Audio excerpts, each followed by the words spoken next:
All right. Hello, everybody. This is the PJ podcast, and I believe it's our 12th edition. I could be wrong, but this is the ADHD edition of this. And if you don't know, maybe you're new to the channel, but this one's very, very close to me because I actually got diagnosed with ADHD a couple of years ago, and I'm actually now on medication within the last 7-8 months for it. And, I understand that maybe not everybody in chat may know about it, or maybe you have a loved one who has ADHD. This is definitely the podcast for you because today you're in luck. I have some amazing creators, all of which have ADHD, and they're absolutely insanely good at what they do. Like every single one of them are creators that I watch, and I think you'll all enjoy. Including somebody who actually doesn't really do Twitch too much. However, they are a creator on Twitter. So I'm going to introduce you to the lovely guests we have on today. And they are, of course, Jen is online over here, Mahoodles. We've got ADHD Alien, and we've got Savannah as well over here, which some of you might know already because me and Savannah have played Lethal Company together already. And that was a deadly day. Really deadly day. I only died a couple of times, so I'm improved slightly since then. So we'll have to play again. That sounds like so much fun. Honestly, I think it's one of my favorite games, Lethal Company. Wow. Because you don't know what you're gonna get. It's That's true. worth it if you haven't played it. It's 100% worth it. 100% worth it. But we'll get into introductions first. Let me. Thank you, mods. Yeah, let me just say, I think we're gonna go left to right to introduce everybody's channels. So if Jen, you don't actually know. Do you know what? I've just said that, but you guys don't know where you are on the cameras until now, I think. So yeah, we'll go Jen first. Would you like to introduce yourself, your channel? Sure. Just about yourself and your pronouns, of course. That'd be fantastic. Absolutely. Hi, everybody. I'm Jen, or Jen is online. My pronouns are she, her, and I have been on Twitch for 3.5 years now. I am a high energy, comedy forward, body positive, LGBT streamer. I play a bunch of indie games, horror games, and fantasy games. Currently, I've been going through my Souls journey and Skyrim, and I'm going to be starting my Final Fantasy journey this year as well. I'm super excited. The space that I like to provide is inclusive and full of laughs. So if you'd like to check me out, feel free to. I'm very excited to be here. Thank you so much for inviting me.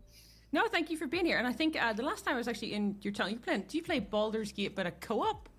I am. Yes, I invited one of my very best friends to play a co-op with me. It's the first time that I've ever done like a long-term co-op sort of setup, and I like it a lot. It's really fun having someone to banter back and forth with, and they're just as funny as me. Not to say that I'm super funny, but so we're just spending the whole time laughing. It's a good time.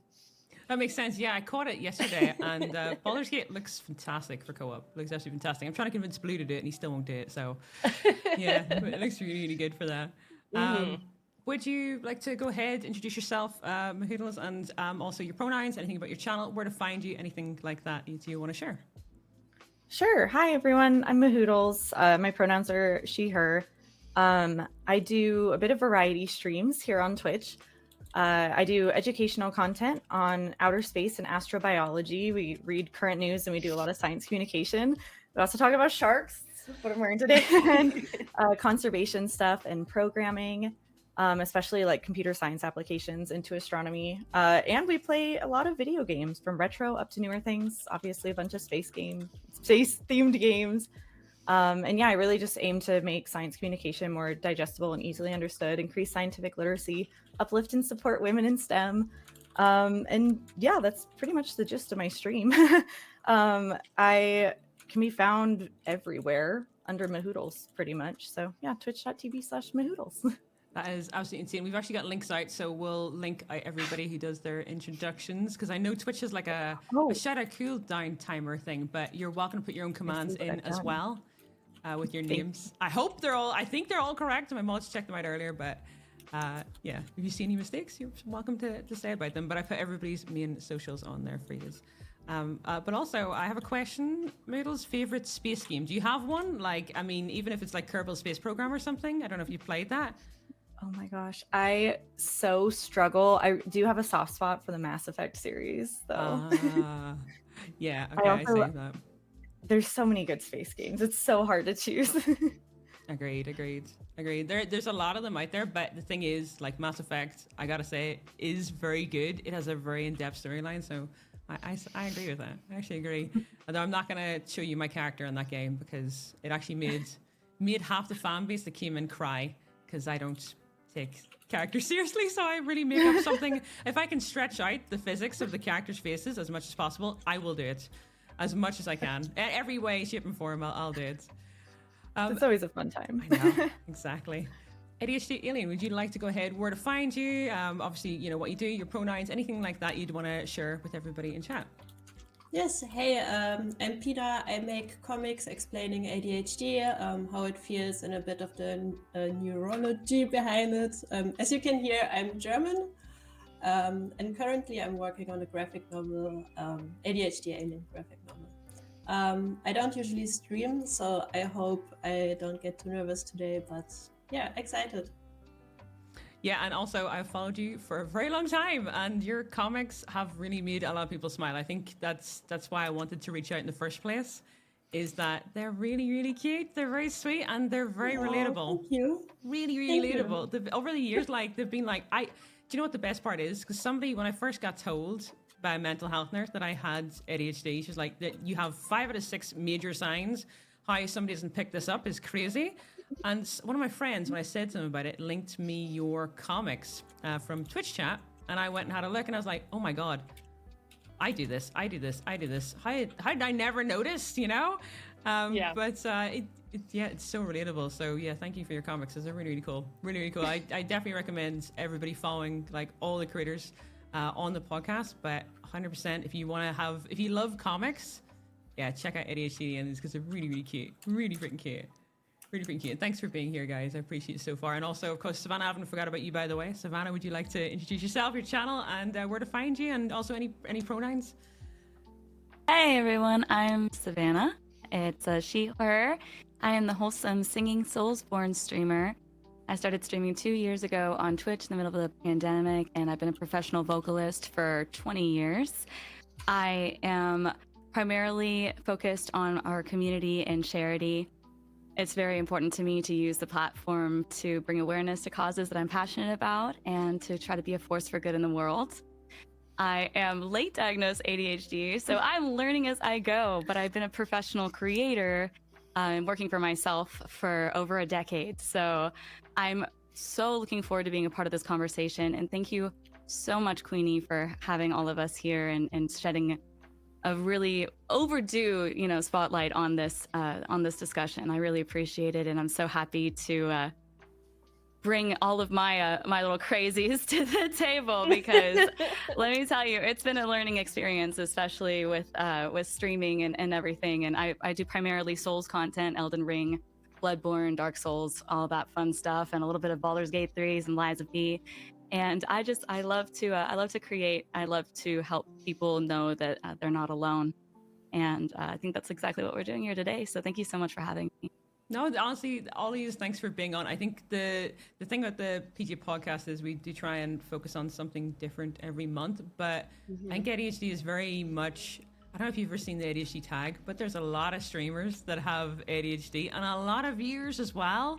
And I think it's not because gaming brings it out in anybody before. I've seen all that type of like stuff that people have posted on Facebook over the years, the crazy stuff about that. But no, it's because I think it's one of these things where it's exciting, it's an escape, and it seems like it's always like, oh, something shiny, and we definitely like go towards that. Like we're definitely pulled towards that 100%. So I can see that being the reason why there's so many of us, and it's not really talked about too much. But yeah, gaming is definitely a way of an escape for a lot of us. So yeah, guys, thank you so much for being here. And also, if we can get the mods to shout out everybody, that would be great throughout the stream as well. And obviously, I know some of you are doing that, but once we get the cooldown done, just in case, once we get it, yeah, feel free to shout out. So I think this is a very open podcast. Everybody's welcome to ask questions in chat, and also everybody like speak away. The last ADHD podcast I had, sometimes we accidentally spoke over each other, and then sometimes we went silent.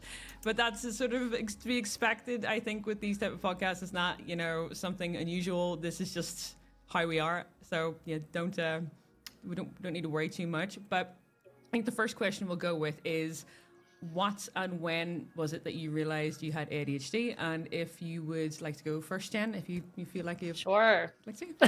I'm so happy to go first. Pressure. I was the gifted and talented child as a youngin. I didn't realize that I had ADHD until I was in college, because I didn't have the structure that my mom provided me and the foster system provided me, and I was on my own, and I realized I couldn't do anything. I couldn't think straight. I had constantly throughout life just had multiple different projects going on, multiple different passions, and constantly dropped everything. But that was considered when I was younger, like gifted and talented. So I was in those programs in elementary school and middle school where you do additional work and you do all sorts of extra activities outside of school because you're doing so well. So what was once a gifted and talented thing became a realization that I am in fact an unhinged ADHD gremlin and I need help.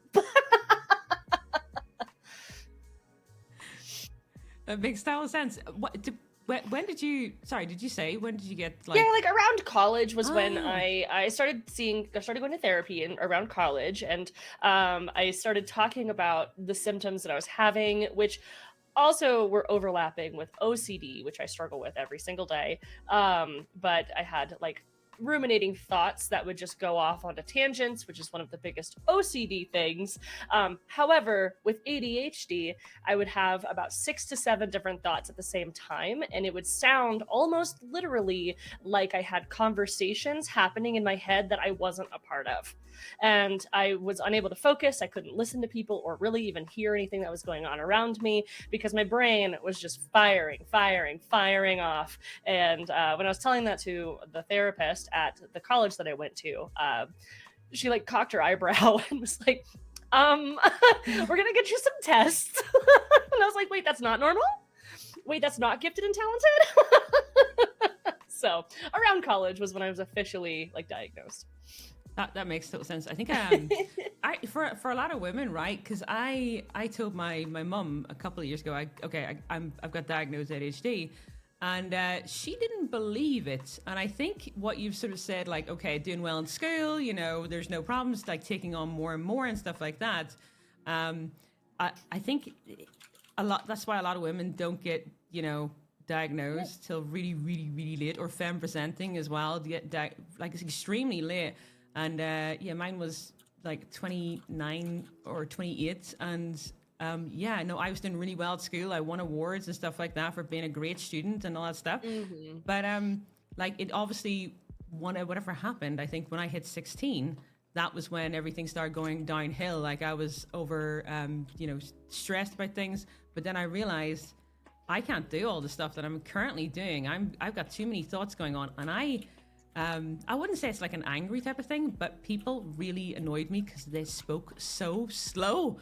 I started noticing more and more, especially with teachers, when the further you went up the chain, the more they were explaining things, the more they got to like, not up the chain, but up the higher education scale, I suppose, like, because it's different for US to UK.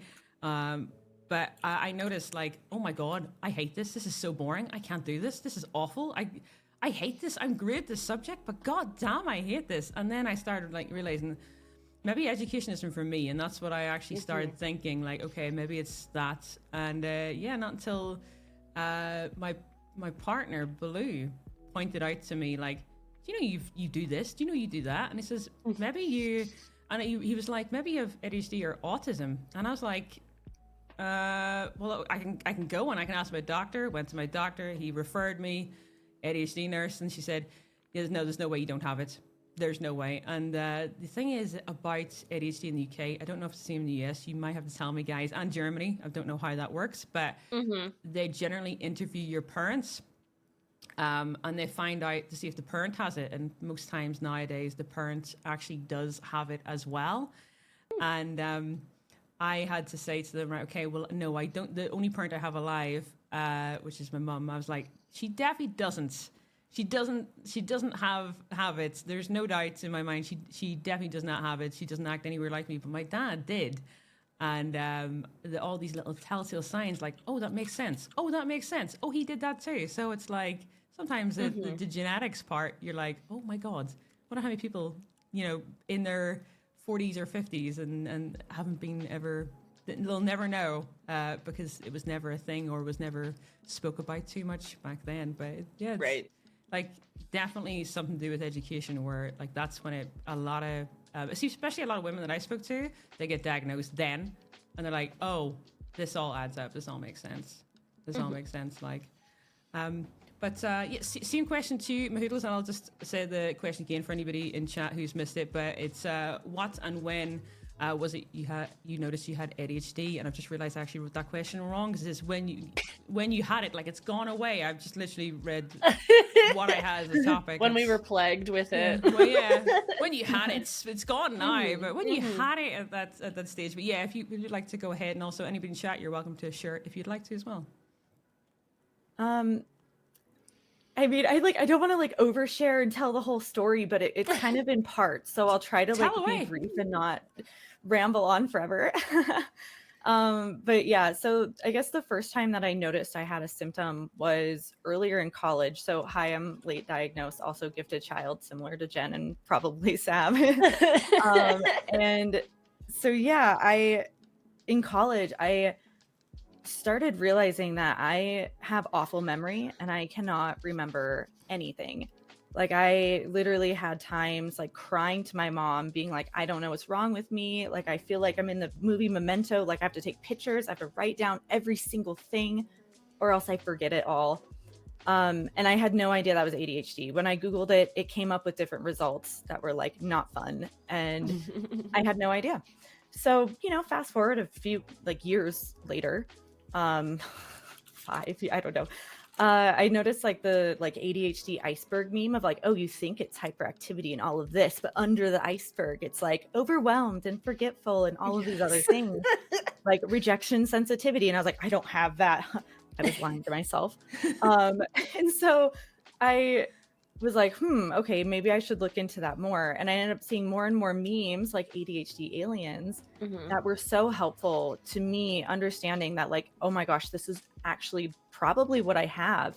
And ultimately led me to get a diagnosis. I showed my doctor these memes in our appointment. And I was like, look at this with executive dysfunction. This is me. This is me.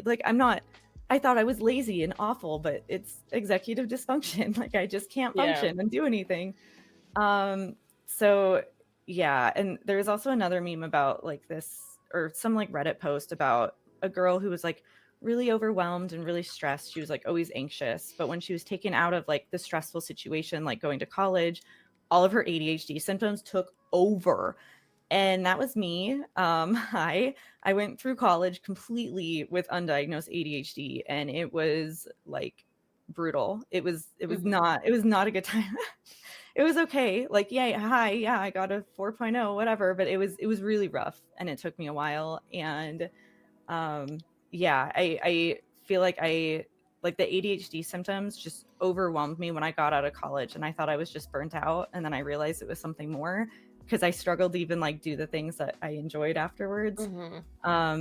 So yeah, long story short, got my diagnosis, tried medication, was oh my gosh, I'm less overwhelmed. I can remember things. This is what calm feels like. This is what people feel like all the time. Cool. But yeah, so I guess just noticing the symptoms, long story short. There's a pattern. There's actually a pattern. Every single one of us got diagnosed later in our teenage years so far.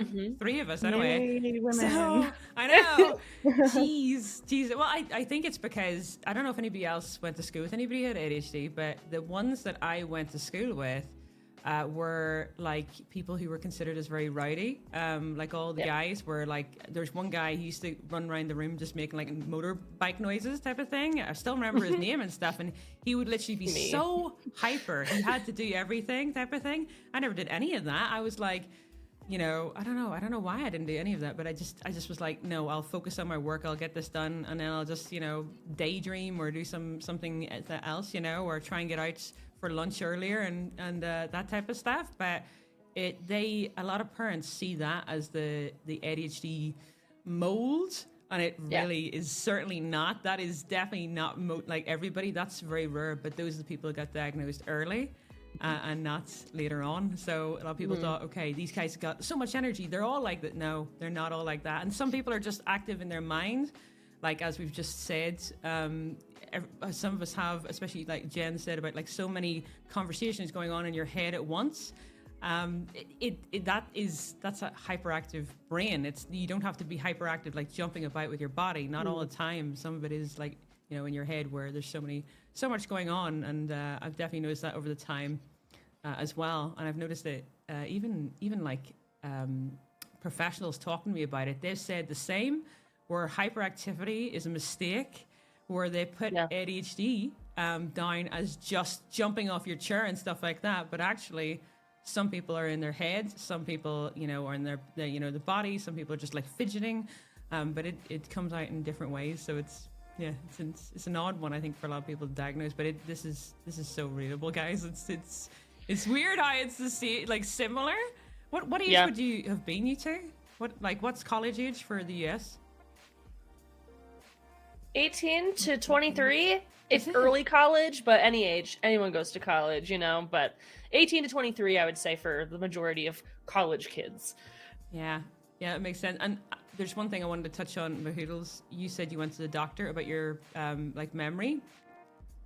I went to the doctor about memory in 2016, 2017. And I said about it, I said, my memory's really crap, and I gave an example. I said, I used to go down the stairs, used to ask Blue, does he want a cup of tea or a coffee? He'd tell me what he wanted. And I went down the stairs and I put on the kettle and stuff, and I forgot. And I went up the stairs, says, did you say tea or coffee? He would tell me again. I went all the way down the stairs, got to make the wrong thing and bring it up to him. Relatable. That is, so I gave this example, and what she said to me was, probably stress, try yoga. And I was like, okay. I told this story so many times, my mods know it off by heart, but I've been like, try yoga. It's hilarious, man. That's really going to fix what's going on in my head. I mean, I get the stress thing, but yeah, it was a bit of a weird one. But yeah, sorry. I also ramble. So, look at us. I know. ADHD Schedule podcast. your yoga in a planner. Exactly. Yeah, need a planner, some yoga, some heavy breathing, some Wim Hof breathing. Oh my god. Yeah, I remember going to my doctor about my anxiety because it was really bad. Haha, that was ADHD also, for the most part. And yeah, she tried to get me on like antidepressants and stuff to help, and I was like, I feel good. I just am anxious. Yeah. So it's hard, and I feel like at times you really have to like advocate for yourself too. So Definitely. Do you feel like that's because there's so much overlap between anxiety, even OCD and ADHD and autism? They can get mixed up because there's some overlap from each one of them? I mean, yeah, I would say so. Like, I think she was rightful to try to be like, oh, here's antidepressants, because that totally can help with anxiety. But I guess I felt like my anxiety was something different, because overall I felt pretty good. It was just like continuously like there, it was like kind of different than I think what she was thinking. I don't know. Total sense. Makes total sense. There is a lot of overlap though, for sure. For sure. Eddie Celine, would you like to go ahead with that question? And I'm going to repeat it because, again, we all have ADHD, so it's a good idea. But what and when was it that you realized that you had ADHD? Yeah, I was always, in quotation marks, the good girl, I didn't stick out. I was always very quiet. I'm really glad you can't actually see the real me, because I just spilled juice all over my desk because I was just fidgeting around. Relatable. I'm just very hyperactive in my head. I learned to control myself, so I always flew under the radar.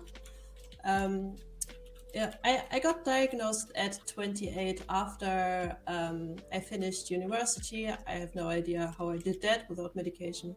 And I started my first job, and it was a time where I wanted to work for Disney and design characters and stuff.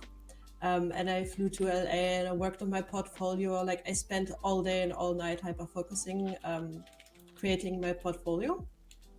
And I finally actually got a job in Germany working for a cinema movie. And I was like, oh my God, this is my chance. This is the perfect entry. I'm gonna make it. And it was a job where I had to design like cups and chairs and stuff. So not the most exciting thing, but I was so hyped because it's my entry into my dream job, right? And I would sit at the desk and be like, okay, I'm gonna draw now. And my hands wouldn't move, and I would just be there like, okay, now, anytime now, no pressure. And this would go on for weeks. And I have no idea how I didn't get fired. And, I know depression, I know anxiety. I'm also diagnosed with generalized anxiety disorder.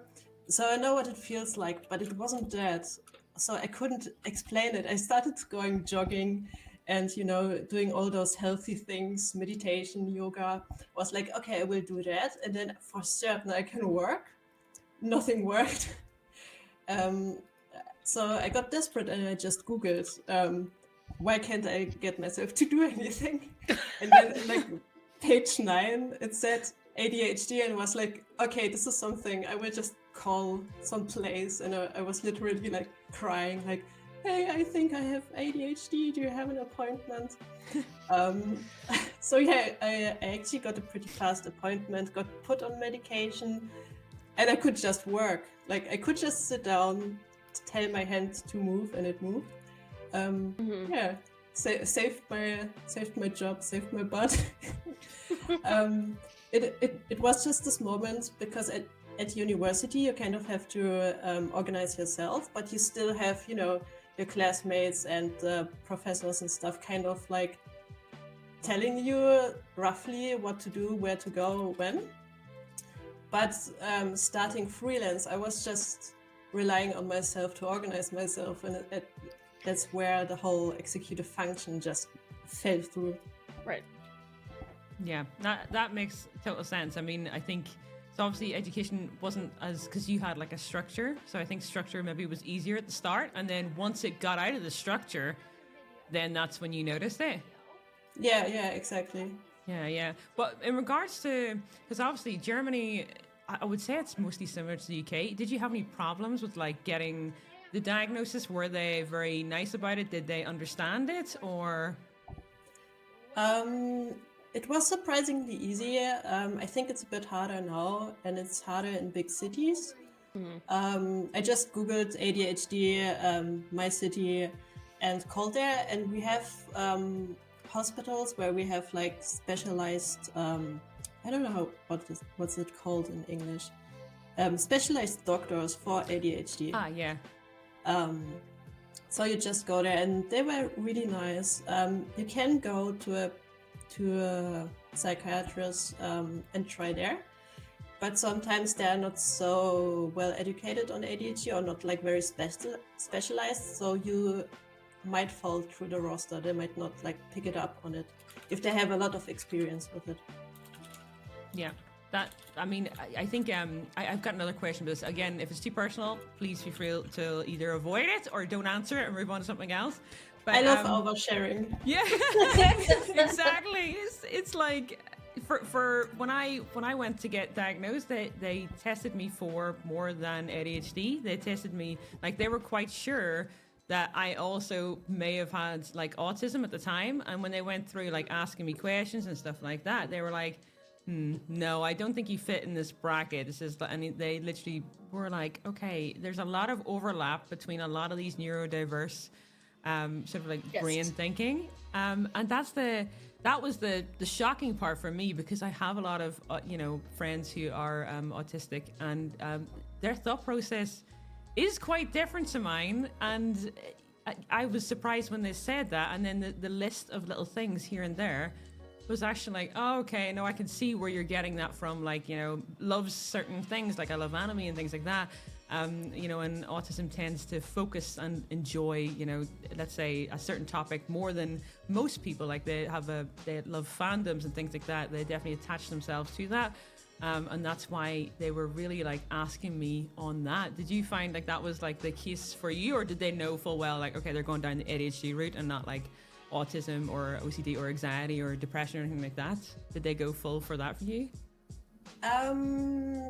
In Germany with autism, it's a bit difficult because I find it much harder even to get diagnosed than ADHD. So I would have to go to a very specialized place, like one of four in Germany, what feels like.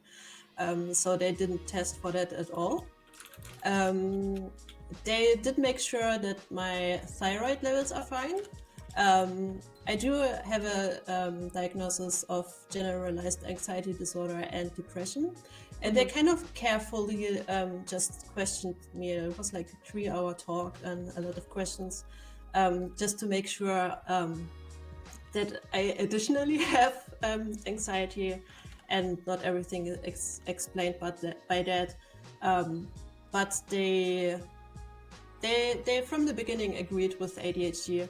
I'm the type of person to go to the doctor with like a printed out list of like 50 symptoms because I know I will forget. Me. So I just slapped the list on the table and was like, okay, starting to read like, this is why I think I have ADHD. So I didn't give them a chance to, I don't know, divert the plan. Divert it, or like even try and think about anything else. Like, no, here it is. I've thought about this in great depth. Here you go. That's a good idea. Well, yeah, because I was also afraid, like, I don't want to fool them and convince them that I have ADHD if I don't. So I wrote out every like counter argument as well. Yeah. That alone is such an ADHD move. Yeah. Not to cut you off. Yeah. I've already gone through all the pros and cons. Here's my typed out dissertation, and we're done here. Thank you for the diagnosis. I've done it myself. I've done it's like extensive research. Yep. Here's all the details. You're the expert. Please evaluate. You do the rest. Yeah, exactly. I think like for I suppose again it depends on every country, right? But when I got the ADHD nurse, like again, she was surprised I didn't get diagnosed as a kid, and then of course because the UK has like free healthcare, but it's like years. I'm still actually on a waiting list for them. So like. Ooh. It's been like 3 years. I'm still on a waiting list to even see somebody in that. So what I did was I went around it and went private. I was like, screw this. I'm going to just double check. So there's no point me thinking, there's no help out there if there's nothing. Like, why don't I just go and find it myself? So I saved up and went to private. And it was I think it's very emotional because it's like, you've learnt about yourself. You're like, okay, I'm definitely this way. There's nothing like, there's no difference in me compared to everybody else. And then you're like, oh my God. And it sort of all just crashes in one go. You start realizing your own behaviors. Yeah. And it's just like, for like, I mean, I'm assuming it's emotional for the doctors as well, for like trying to find this out about people and things. But it's like, I don't know how everybody else felt, but for me, it was like the realization was just too much. And I think for me, I was like, okay, when I got out, because I went to London for it, like, cause I live in Northern Ireland, so I flew over for this because there's no like privatization like companies over here that for ADHD. It's very small. There's actually only one specialist for the full country at the moment, so it's a big backlog. And he literally just said to me, like, this happens in every appointment. Don't worry about it. When people find out that they have ADHD, they might come here for that to see, but when they find out, the realization of that is like, everything you knew makes sense, and it's so much emotion that everybody just crashes, and they're like, they just like go into a bit of a shell. And yeah, I think for me, it was a bit of a I don't know, a shock, but it shouldn't have been. So I don't know how the rest of you felt when you found out. Like, was it a shock? How did you, did you all do the same as me, or was it like, oh, yeah, no, I knew. For me, it was like not a shock when I got diagnosed. I was like, this explains it, and I really, really figured I had it. What was more shocking was like after the fact. Like I had emotions when I was looking at all those memes and was like, oh, I think I have ADHD. Like a lot of those meme times were like just me crying, being like, oh my gosh. But after the fact, like I think I cried the first time I took my meds because I realized this is what neurotypical people feel like. And that is just so not fair. Like I've been living life on hard mode and I'm like crying. I'm like tearing up right now because it's really tough. Like everyone's like, I want my diagnosis. It's going to be great. Like it is great and it's so helpful, but like, wow, do you have a roller coaster of emotions? And I feel like I experienced like a lot of stages of grief. And it's something I've spoken obviously like with my therapist and stuff about, of like just dealing with everything and noticing like, oh my gosh, all of these things about me, I had no idea were ADHD, like are actually ADHD, and like grieving over the past of like, wow, I actually could have done that astrophysics degree if I had the help and everything I needed instead of like switching majors. And it was a lot for me. So, but I think it was after the diagnosis more so. I mean, I think knowing that you missed out on so many years of your life with clear thinking, you start to think about all the things that you could have done and how much better you could have done them, or like differently you could have done them. So that definitely starts to lead into some sort of grief, or just processing. And sometimes it takes a really long time to process, and like try to live in the moment again. But yeah.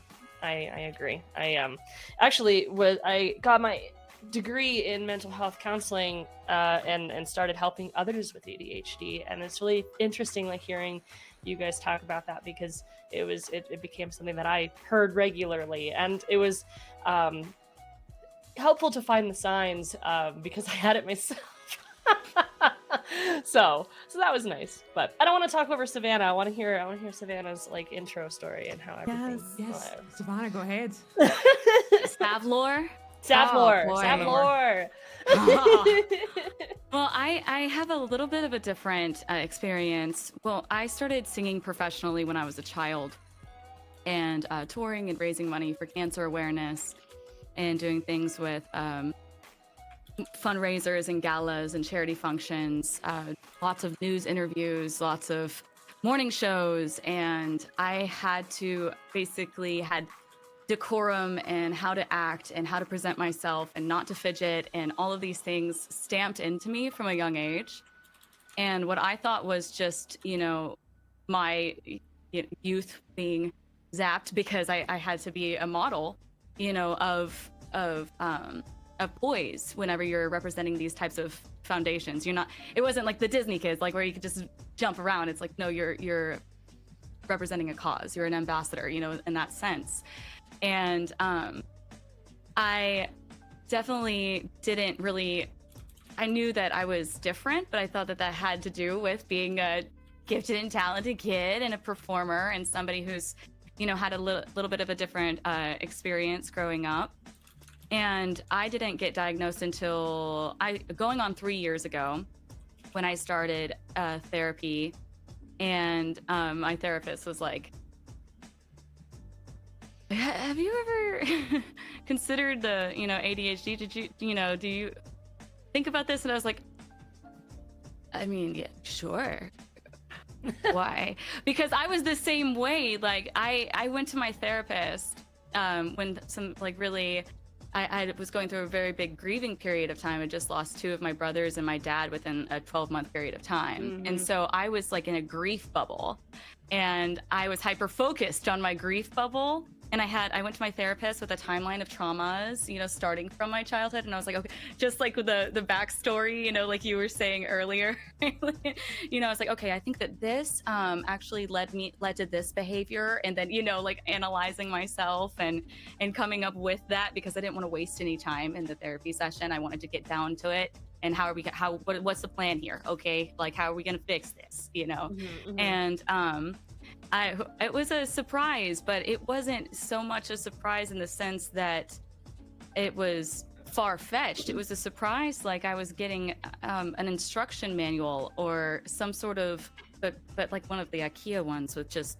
really vague pictures, not really anything, helpful, but just saying, hey, this is what this is lining up to be, this is why.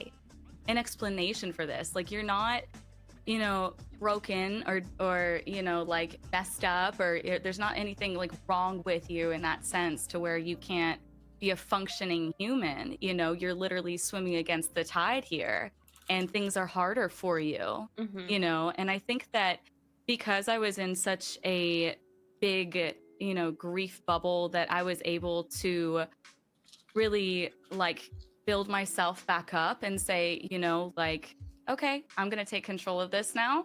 I know that it's not just me, and a big part of that was having a community to talk to about this. And that's why I started being so vocal on my stream, and with my community about my ADHD, about the struggles that I faced in the day-to-day. I started using the ADHD tag, really when I first started streaming, and finding out how widespread it was, how many people really have this as well. And I feel like one of the things that the pandemic helped us with was to kind of lift the veil and the taboo around mental health. I think it was a big awakening of a lot of introspection for the entire world that allowed us to kind of get off the hamster wheel a bit and say, okay, what's going on in here? And in that sense, it's easier to talk about these things because there's less of a, taboo kind of like, oh, we don't talk about that. Like, because I mean, years ago, you mentioned therapy, and that was no bueno. Like, if you're talking about going to therapy or at a family function, they're like, oh yes, like, I mean, not too long ago, they used to lock people up. It's fine. We've made big leaps and bounds, and that's why I think it's really great to see stuff like this. Again, I have to reiterate how excited I was to get this invite with all y'all, because having Twitch, having the Twitch Women's Guild, connecting with other creators that share these same struggles, it's so eye-opening and affirming of the struggles, and I think that's so important, because I couldn't have said it better myself. Mahoodle said, like, life on hard mode, and the fact that going through that, and there is emotion there. There's like this, like, like, that's not fair, right? Like, but at the same time, I think that a lot of the things that I really love about myself, I can attribute to my spicy brain. And I love how passionate I can be about things. I love how open and sharing I am, and I think that looking at both sides of the coin definitely was a big revelation for me, and especially when dealing with like people in my life that were neurotypical and would judge the way that I was behaving as, lazy, or just like acting like it was a choice.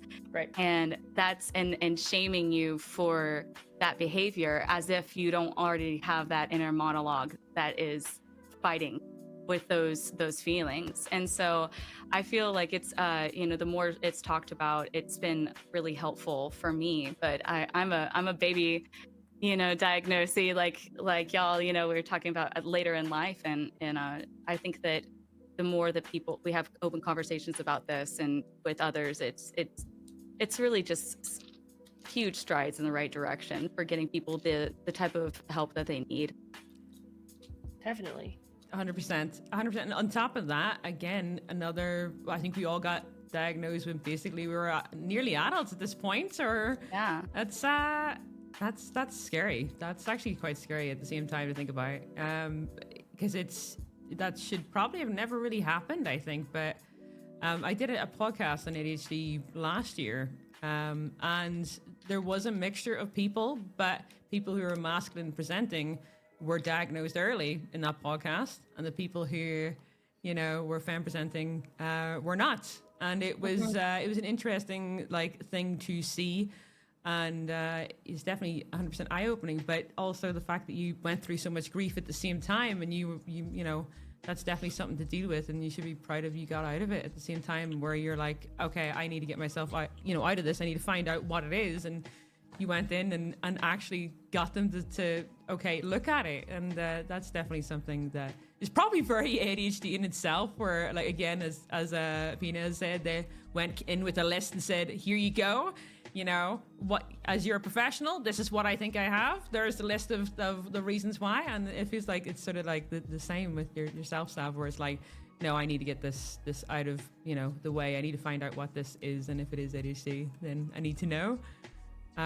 Do you feel like, you know, this is a weird thing to say, but of course you got late diagnosed as well, and do you think that it's one of these things where with the late diagnosis, like, do you think, what's the weird way to say this, but do you think it would have changed your personality anyway? Because a lot of people think that if they got diagnosed younger, it would have made things better, and I don't always think that. It's a bit of a weird situation to be in, but some people think that, and you know, I always think about, right, okay, what would have been, and I don't think anything would have really made it any better, or, you know, because back a long time ago, 10, 15 years ago, there wasn't really much information about ADHD to what there is now.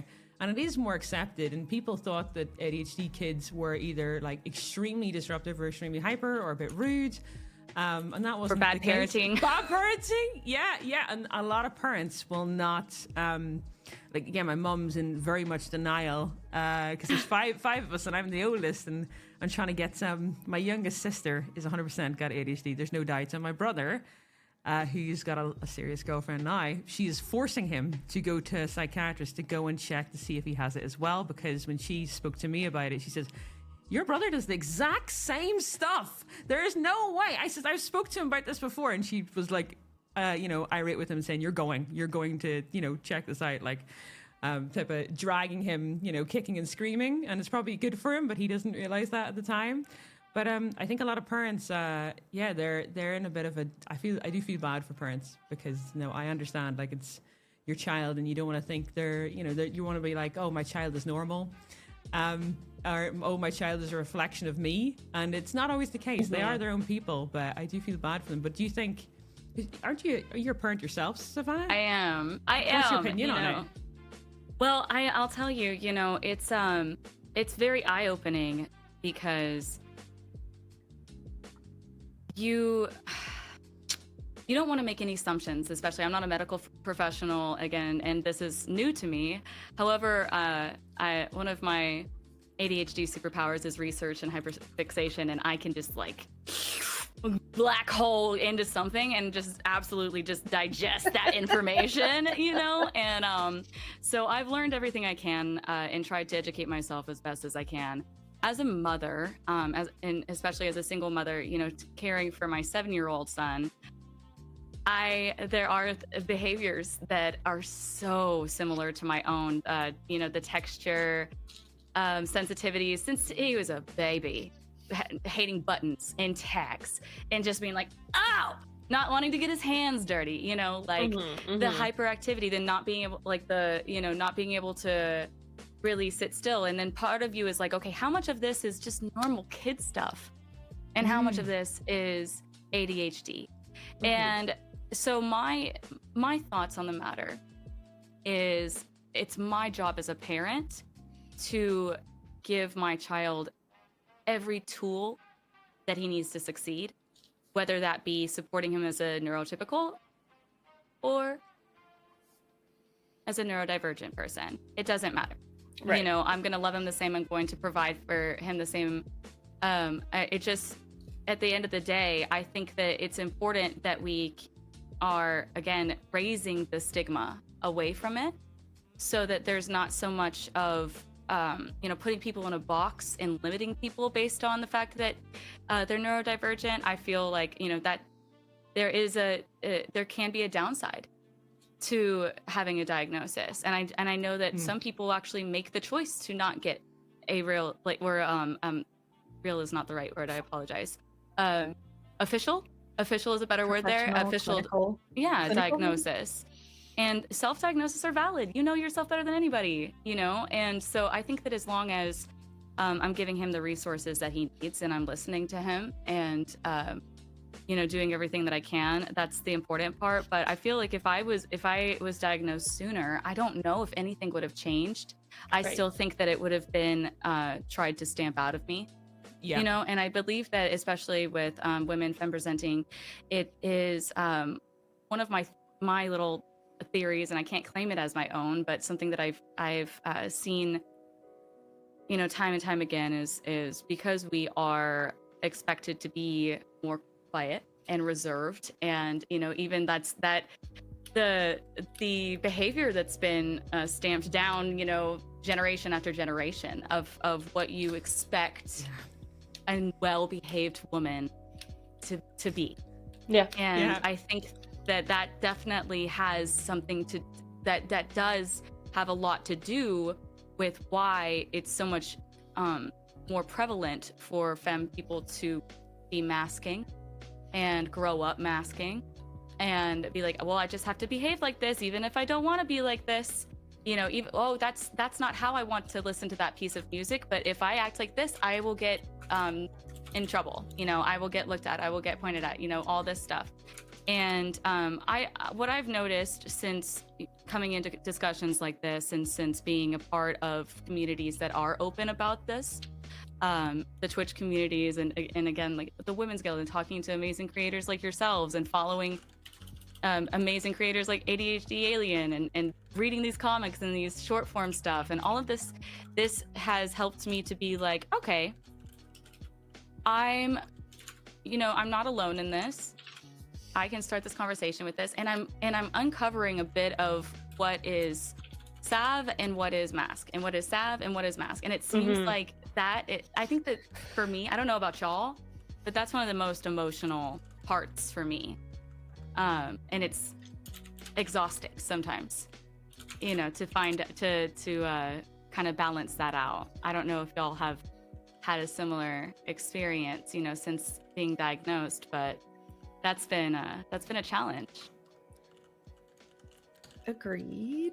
Like, I learned a lot of the things people didn't like about me were my ADHD. And Yeah. I've learned like how they've impacted all of my relationships. 100% that. And that's a lot. And I'm also like a fresh diagnosee. Like, it was not even a year ago I was diagnosed, so it's been like, all the emotions are still fresh, but it's it's a lot to go through. And well said on everything as well, Sav. I'm over here like, yes. I resonate with that too. I mean, even in my current relationship, I have an incredibly patient partner, but we have a recurring theme of them saying, I said that already, or that's why I just said this, or it's almost as if I'm not listening. And it's like, I'm there and I'm in the moment, I am listening, and it's just this sort of tune out thing. And I definitely don't intend to tune people out, it's like selective listening almost. But it's unintentional and it's forced, and I don't realize that I'm doing it. So it's caused tension and things like that in previous relationships. Like in my current relationship, it's just one of those things that the things that people dislike, reiterating what Mahoodle says, is something that I just present due to neurodiversity. Agreed. I mean, it's a weird situation. And going back on what actually Sav said earlier, is it a good thing to be early diagnosed? And in where I live, I would not have wanted to be diagnosed when I was a kid.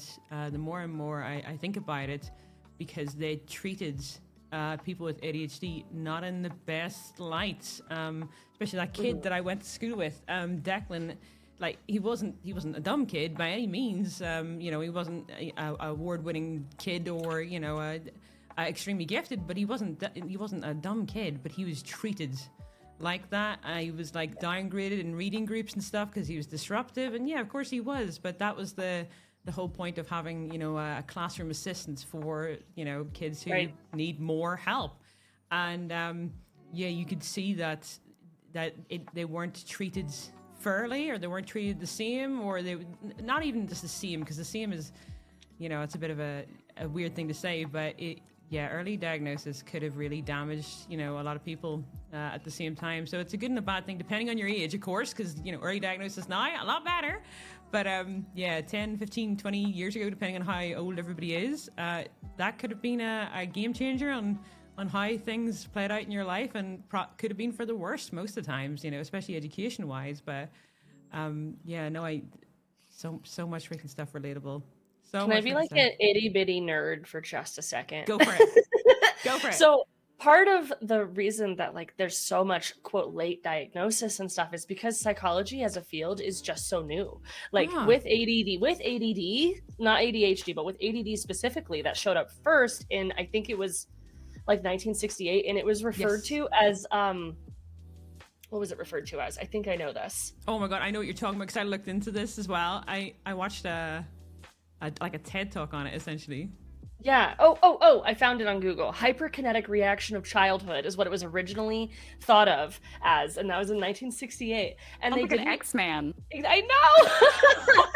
They didn't even add ADD as like its own category in the DSM until like the 80s. And then they didn't even have ADHD as a concept on its own versus just an affliction of ADD until 2000. So all of us here have been living through the evolution of the practice of psychology. So even everything that we know now isn't full and isn't like a full understanding of what is all out there and everything. It's just a constantly evolving thing, and it's so crazy to think that I'm almost 10 years older than ADHD coming into the world as something that is recognized. Yeah, agreed. So early, yeah, it's early nerdy math things, but also it's just so fascinating to think that psychology is like 60 years old. Well, one of the problems I have found is also I work with a research assistant to make sure the comics are all correct and I don't say anything wrong. And when we try to find research, I often ask, okay, how about women? What about hormones and stuff? And my research assistant found that a lot of studies are only conducted on men, because as soon as you take the pill or you have a period, you're excluded from the studies. So it's just, the whole of ADHD is just very not so educated on men. It is scientifically biased towards male presenting people. A lot of medication and medical stuff. Women are so underrepresented and like not studied as much, and it's really frustrating, but I won't go on that tangent. But yeah, well said, and I think that's a good point. I don't want to interrupt you though, ADHD alien. No, I'm done. Okay, it's a fantastic point, by the way. That made me think of something as well that I just briefly wanted to say, and that's like, a lot of ADHD symptoms are kind of different in women. I know there's a lot of overlap, but I genuinely had no idea that it was more than like, fidgeting and being hyperactive and stuff for a very long time. And I'm, it is what it is. I'm ashamed to say it, but that's what I thought. And knowing that in women, it's like forgetfulness and overwhelmedness, like, wow, had I known that when I was younger or starting college or anything. And that's why it's so important that like we're on this podcast and we're here and we're streaming and we're talking about it. And ADHD Alien is making this amazing and educational artwork over it, because we need to tell people. And like there's so many amazing influencers and like content creators out there talking about this stuff. And like y'all are literally changing the world and changing people's lives for the better. And it's so important to just be like, this is how it presents in women. This is what we're going through. Here's, like you're not alone. So anyways, I'm just so grateful to be here, and like, thank you. I agree 1,000%, because when ADHD Alien and Jen and you were talking and Queenie, and it's just like, I get these like chills, because what you were saying just a second ago, Queenie, was you said, it could be you saw secondhand like a child be treated differently, like they were less capable. Yeah. And you look around this room and I see some like total rock stars just absolutely being capable and successful and doing everything that the world and the way that they're wired says like, oh no, you can't do that, you're not able to do that, and against all odds, against all challenges, overcoming that. And I think that that's a really remarkable thing to point out, because there are these societal expectations, and I feel like you have these biases that we face already, these judgments that we face already, and these common misconceptions, especially, again, with the internet. While it's so great that we have that social media is the way it is now, so we can share with each other and learn more. There's also a double-edged sword because there's misinformation, or there's trends, you know, or there are people that think that, oh, I have this cute behavior, so this might be, you know, and that you know, devalue the experience. And I think that it's just really incredible to see the lived experiences of everybody on this podcast and say, no, this isn't just a, you know, sometimes getting by is all you can do. So don't hear me in, like, don't hear me and change this in the head there, because sometimes, you know, getting up and taking it moment by moment, second by second, just surviving is all we can do.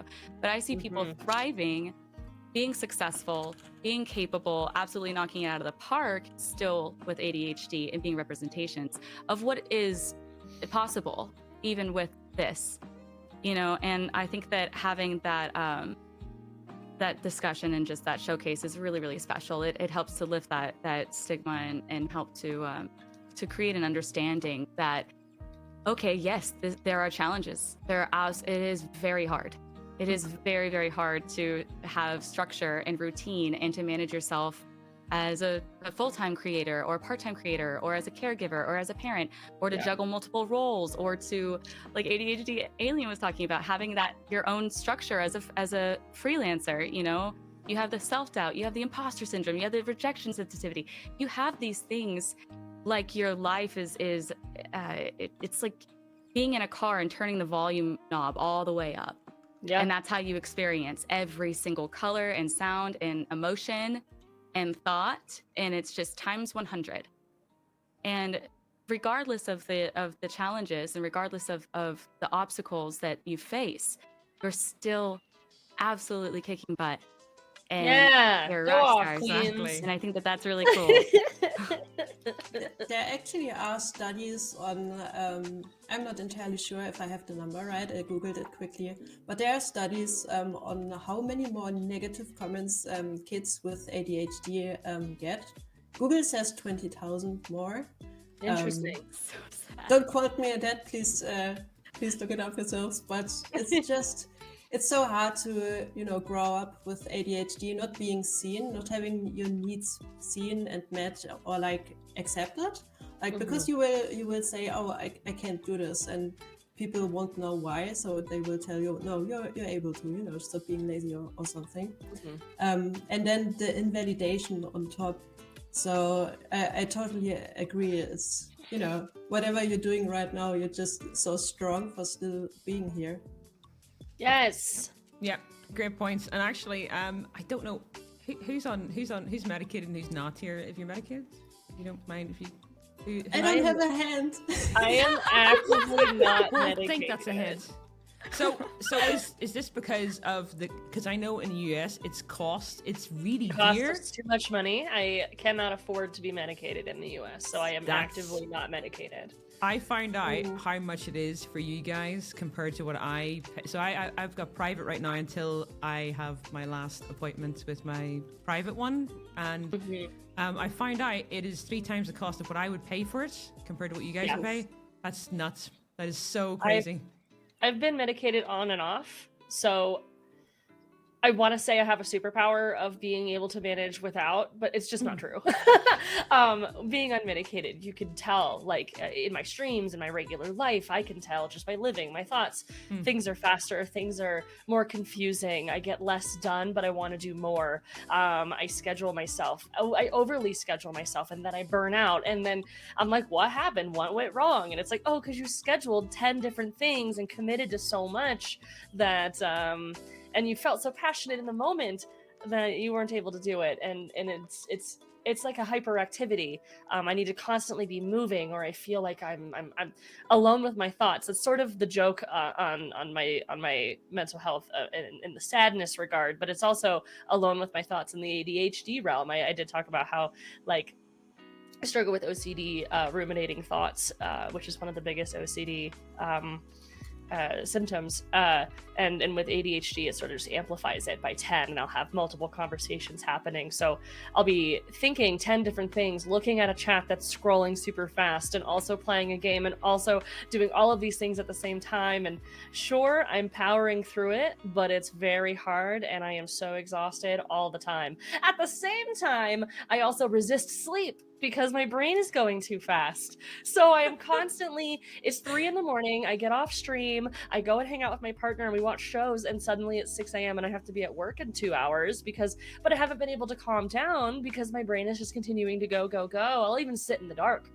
I'll try the whole, like, get off the computer 1 hour before you go to sleep and get all the blue light out of your face and sit in the dark and read a book or something. Like, I can't. I cannot. Have you seen that any of those things actually help? Because what I was curious about, and I don't mean to like commentary or anything, but please. I literally am using this as a like learning experience, because I said even before we started, I was like, oh my gosh, I get to hear so many inputs and I'm so excited to learn. And one of the things that I have realized is that how much my habits affect my ADHD. 100%. My eating habits, my exercise habits, my sleeping habits, and how I can exasperate it. I've experimented on myself. That sounds ominous. Like experimented with poisons, and then like, what? I'm serious. I've tried, like, okay, well, if I do eat the comfort food, how do I actually feel after? If I do the workout, how do I actually feel after? And I almost snorted into my coffee when you said that your doctor was like, oh, just do yoga, like that's gonna solve anything. But do I think that having physical activity and nourishment and proper sleep does absolutely wonders for the way that I feel. And it's just but big butt coming in, big butt. I can't manage all that stuff. That's way too much. I got too much to think about. Trust me, we know what we need to do. And I know because I told you I've experimented before. Okay, I've tried a whole week with like the vegetables and the sleep and the exercise. I ate one broccoli. Why am I not cured? I didn't do anything else. I didn't get anything else done. The best thing is still in the chair like 3 days later. I don't know. Yeah. The best thing is drink water. According to most TikTok podcasts, it's like drink water, guys. Fine. Everybody's just I didn't know. dehydrated. Okay, our brains are just dehydrated. They're shriveled. But we need to amplify those wrinkles. Sorry, continue. Oh, no, sorry. I was just gonna be a Debbie Downer. I don't know. I'm I was here just for gonna it. tie Let's that go. into something like that stuff. Like self-esteem is so tied in with a lot of ADHD things, and I've realized, how it's affected mine, and all of that stuff. Trying so hard and just like kind of failing at it. In my case, I guess I just wanted to briefly mention like the mental health impact and let people know that like they're not alone in that, feeling like you're not good enough or you struggle with these things. So you're like, just not good enough, I guess, at whatever. Like that's not the case. You have ADHD and it's classified as a disability for a reason, for sure. And can be a struggle. Yeah. We're looking at worded that badly. There is looking at what other people can do and then thinking, why can't I do that? Yes. Yeah. And I think the biggest one for me is actually, at the moment, it's time blindness. So somebody put in chat about how meds, like curious what the pros and cons are meds for. It's weird because like for me, meds wise, time goes so quickly, without it. Like I'll blink and I have done nothing. Like I'll spend 4 or 5 hours staring at a screen when I'm not medicated, and I'll not realize I don't even know what I've done. Nothing. There's no, the time doesn't make sense, or I'll be like, I don't have the time for that, and I literally somebody else who's like a normal brain, whatever you want to call them, but somebody else will do like a whole lot of things, and I'll be like, what happened that day. I don't remember it, but I also don't know what time it is, and that's a crazy, scary thing that's happened like for a long ass time. And when I'm medicated, I can understand the difference between half an hour and 6 hours. Like, but when I'm not, the time is crazy, is insane. And a lot of people who have ADHD will tell you, get a watch. No point me getting a watch. I'll lose it within a week. Like, it'll be gone. I will never find it. You know, and my phone, like, I have it always attached to me because I'm always, you know, bored. But I don't check the time, and it's not even in my thought process to even think about checking the time ever. Like, it's not something I go to or even like that. But I think it's, for me, that's a big deal with meds. That is a huge deal. And yeah, hopefully that answers you a little bit. That's just mine. I don't know how everybody else feels on it, but I think for me that was the worst. Oh yeah, like I have loads of alarms on, but do I set them? No. My partner does. I don't set a single goddamn alarm. So. The problem with time is, like, even you know, if you're not medicated and you use a watch and you keep checking the time and you try to train yourself, like, you know, 1 hour has passed, 2 hours has passed and stuff, the fact is still that, you know, the part of your brain that is responsible for feeling time, you know, it's almost like seeing time or hearing time or smelling time, it just doesn't work as well. So, you know, you're looking at your watch, but it's kind of like you're just doing that with your eyes, and the organ in your head, almost like, or what the sense in your head to feel time, isn't doing its job properly, you know. So, you know, if you tell someone to just keep looking at your watch or using a calendar, it doesn't make up for the sense that's not quite there. Yeah, agreed. Well said. Completely agreed. And what I'll do is, because we got to be very well, don't have to be careful on time exactly, but we have yeah, I know, yeah, chatter saying we set your alarms. Actually, they do. They literally do, with channel bits, and they speak to Alexa sometimes on occasion, so that does actually happen. But how do you explain your ADHD brain to others? Now, this one's pretty interesting because I've had to go through this recently with trying to explain to my mum why it's very important to even get it, because she's like, well, it's fine, you know, but it is very important to even like try and acknowledge it for some way, shape or form. But I explained to her as and my partner as well, I've been trying to explain to him in the best way I can, because communication definitely is not my strong point by any means. In fact, it's the freaking worst, because I just don't write anything down, and nobody else does with ADHD. We just don't do things like that. But I basically say, like, there's about 6 or 7 conversations going on at once, and then I'll randomly sing a song because there's so much going on. It is literally like, do you know those little follow the line to get to the right point? You ever seen those with kids that do it? Like, there's like 6 different lines and you follow the right one. But there is no ending. There is no actual point. There's no right one. They all go right in the middle. They never actually come out anywhere. They just like go into a big, huge scribble. And it doesn't make any sense. And eventually, if you get medicated, or if you are medicated, then that actually becomes only 2 lines or 3 lines where you can sort of focus on one thing.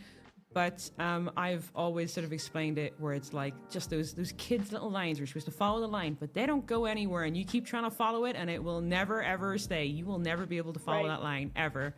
So that's just how I've explained it. I don't know how everybody's sort of like tried to explain it to other people, or if you have. But yeah, if anybody would like to step forward, whoever's best, Jen or Mahudas, or whoever would like to go. I give you the floor, Mahoodles. Oh, okay. I feel like I keep being the person jumping in after every question, so I was like, I'm gonna make sure. Me too. That's why I'm self-conscious. I said it. I'll just go ahead. I actually, like, I know you sent us questions ahead of time, which was lovely of you, and I fully wrote down an answer for this, so I'm just gonna reference that so I don't forget. But for me, like, so you know when y'all like walk into a room and you totally forgot why you went in there and like what you went in there for, that is me all of the time, like all of the time. That is my brain. And I know that ADHD is really relatable to like almost everyone, but it is the severity and the frequency of our symptoms that gives us this diagnosis, and also obviously makes it like something that qualifies as a disability as well, because it's brutal and it's hard. but yeah, I struggle to remember so many things, and I'm really overwhelmed a lot, especially like when I was in college and had so many like deadlines and things. It was a lot. I manually have to talk to myself in my head for every single thing I do. Like I have the internal monologue of like, oh, okay, we'll pick this up, have a drink. You know, like some things are maybe not quite as that, but it's like every single little thing I do in my day, I have to think through it and tell myself to do it. That is not the case, I think, for neurotypical people. I think they just kind of are on autopilot. You know, they get up, they shower, they brush their teeth, they make their coffee, they do this, they do that, and they don't have to think through every single step. I do. And yeah, that's pretty much it. And I think because of executive dysfunction as well, it just kind of looks like often I'm just like on my computer or doom scrolling on my phone, but I'm like sitting there being like, just get up and do the thing. You got to do the and it's brutal. So that's my brain, I guess. Oh my goodness. Also probably like the Lost Woods song from Ocarina of Time, like playing through my head randomly. Like I don't even know. I just want to quickly second what's it called? Russell Barkley, Dr. Russell Barkley said it really well.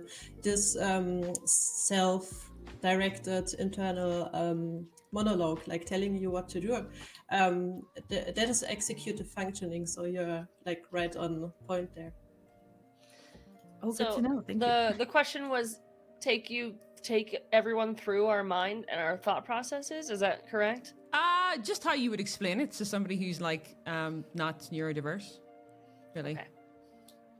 So imagine that, close your eyes, just imagine that you have a Google Calendar and you have 4 different bosses, and each of those bosses want to have a weekly meeting with you. So great, you have 4 days to work, you could do those meetings.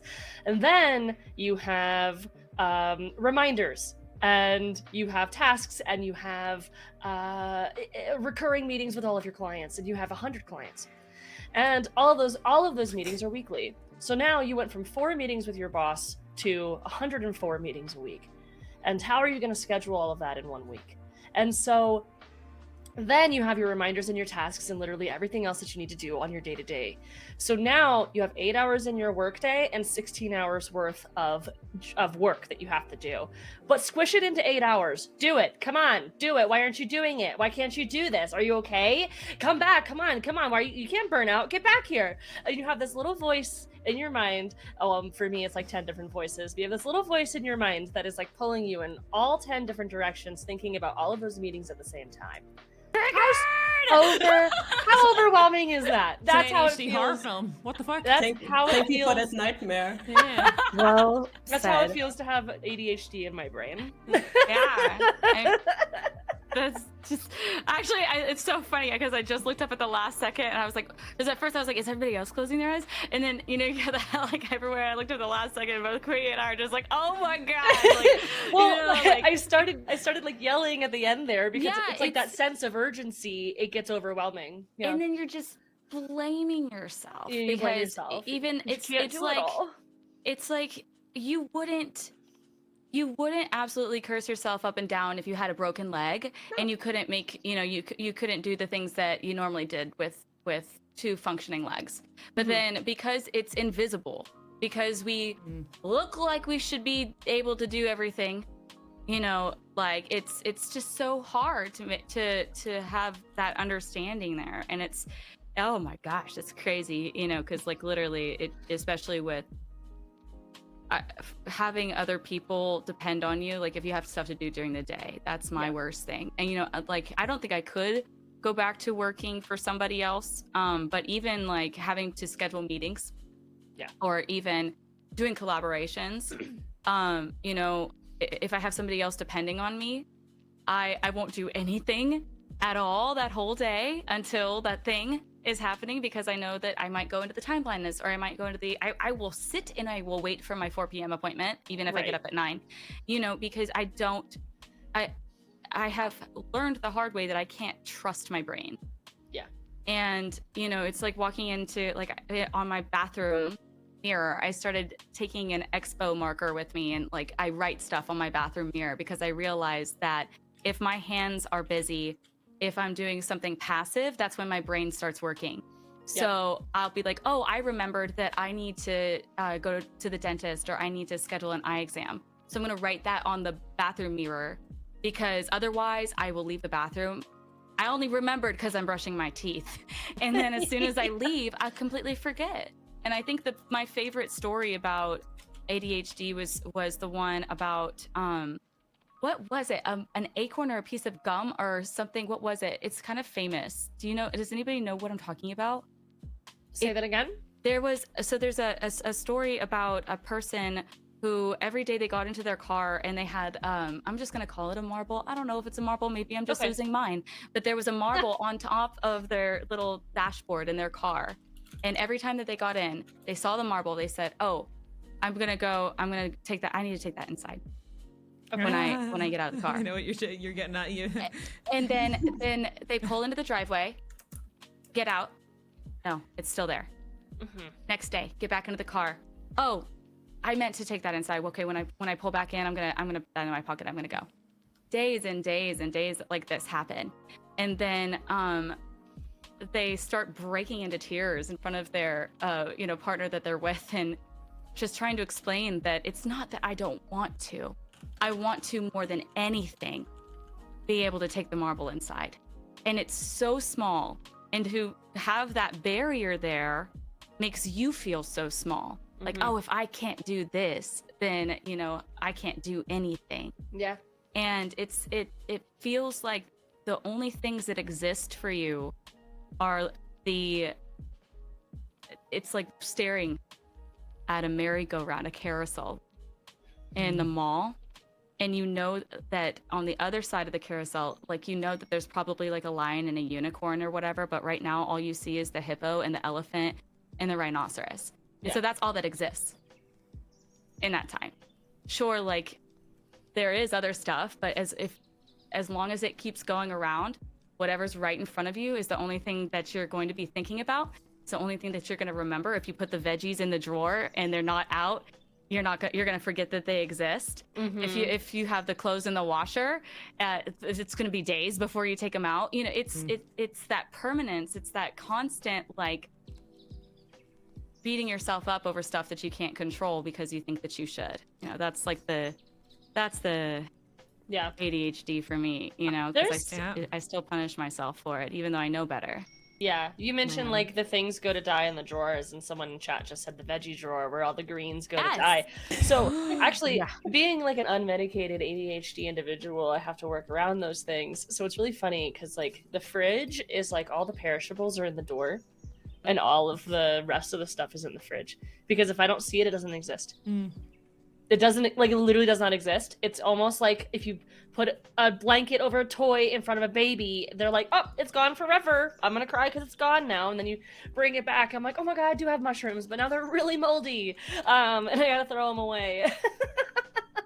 Okay, ladies, stop calling me out. Thank you. This is too real. This is too real. Like, everything. And this is so, like, cathartic, I guess. It's just so nice. Like, it's not nice, but, like, I'm not alone in all of these feelings, No, it's you're not. important to know that. Like, I know that, but having the conversations with y'all really it's nice. We're all here. In case it helps anyone, in the hallway, I still have a pot of soup from Christmas here, and it has one like purple, greenish, bluish. Honestly, and it's gonna be there until summer probably. It took me it took me like the entire month of January to take my Christmas tree down. And it wasn't because I didn't want to. Fast, though. It's because it's a task. And it was part of my 100 task list calendar.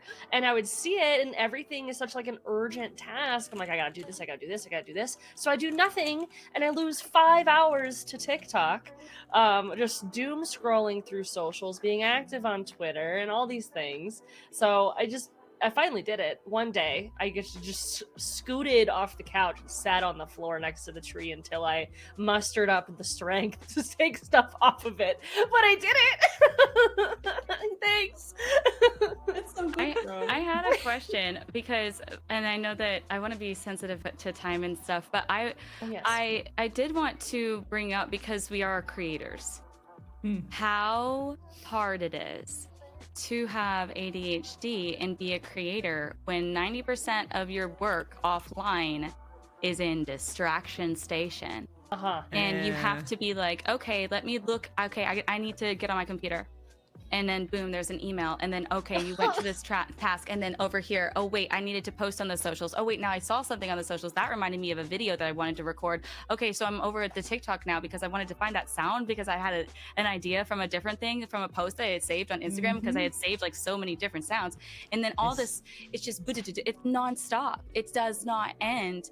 And at the end of the day, you're sitting there and you're like, what did I do today? Oh, I got a good example of this because I have a guy in chat, actually, Semi-Dragon, and he sent me a green screen because I have like a VIP only thing that comes up on screen, this little dance, right? And he edited this for me weeks ago. Actually, funny enough, has ADHD, and he says, yeah, make sure you put it on. Make sure you put it on. Give him a chat. Ro, you put it on? No. And it was about 3 weeks before I finally got round it. And that's because like 3 mods DM'd me. People said it in feckin' chat. I said, yeah, I'll do it after stream every feckin' day for like 3 weeks. And I finally got round to it.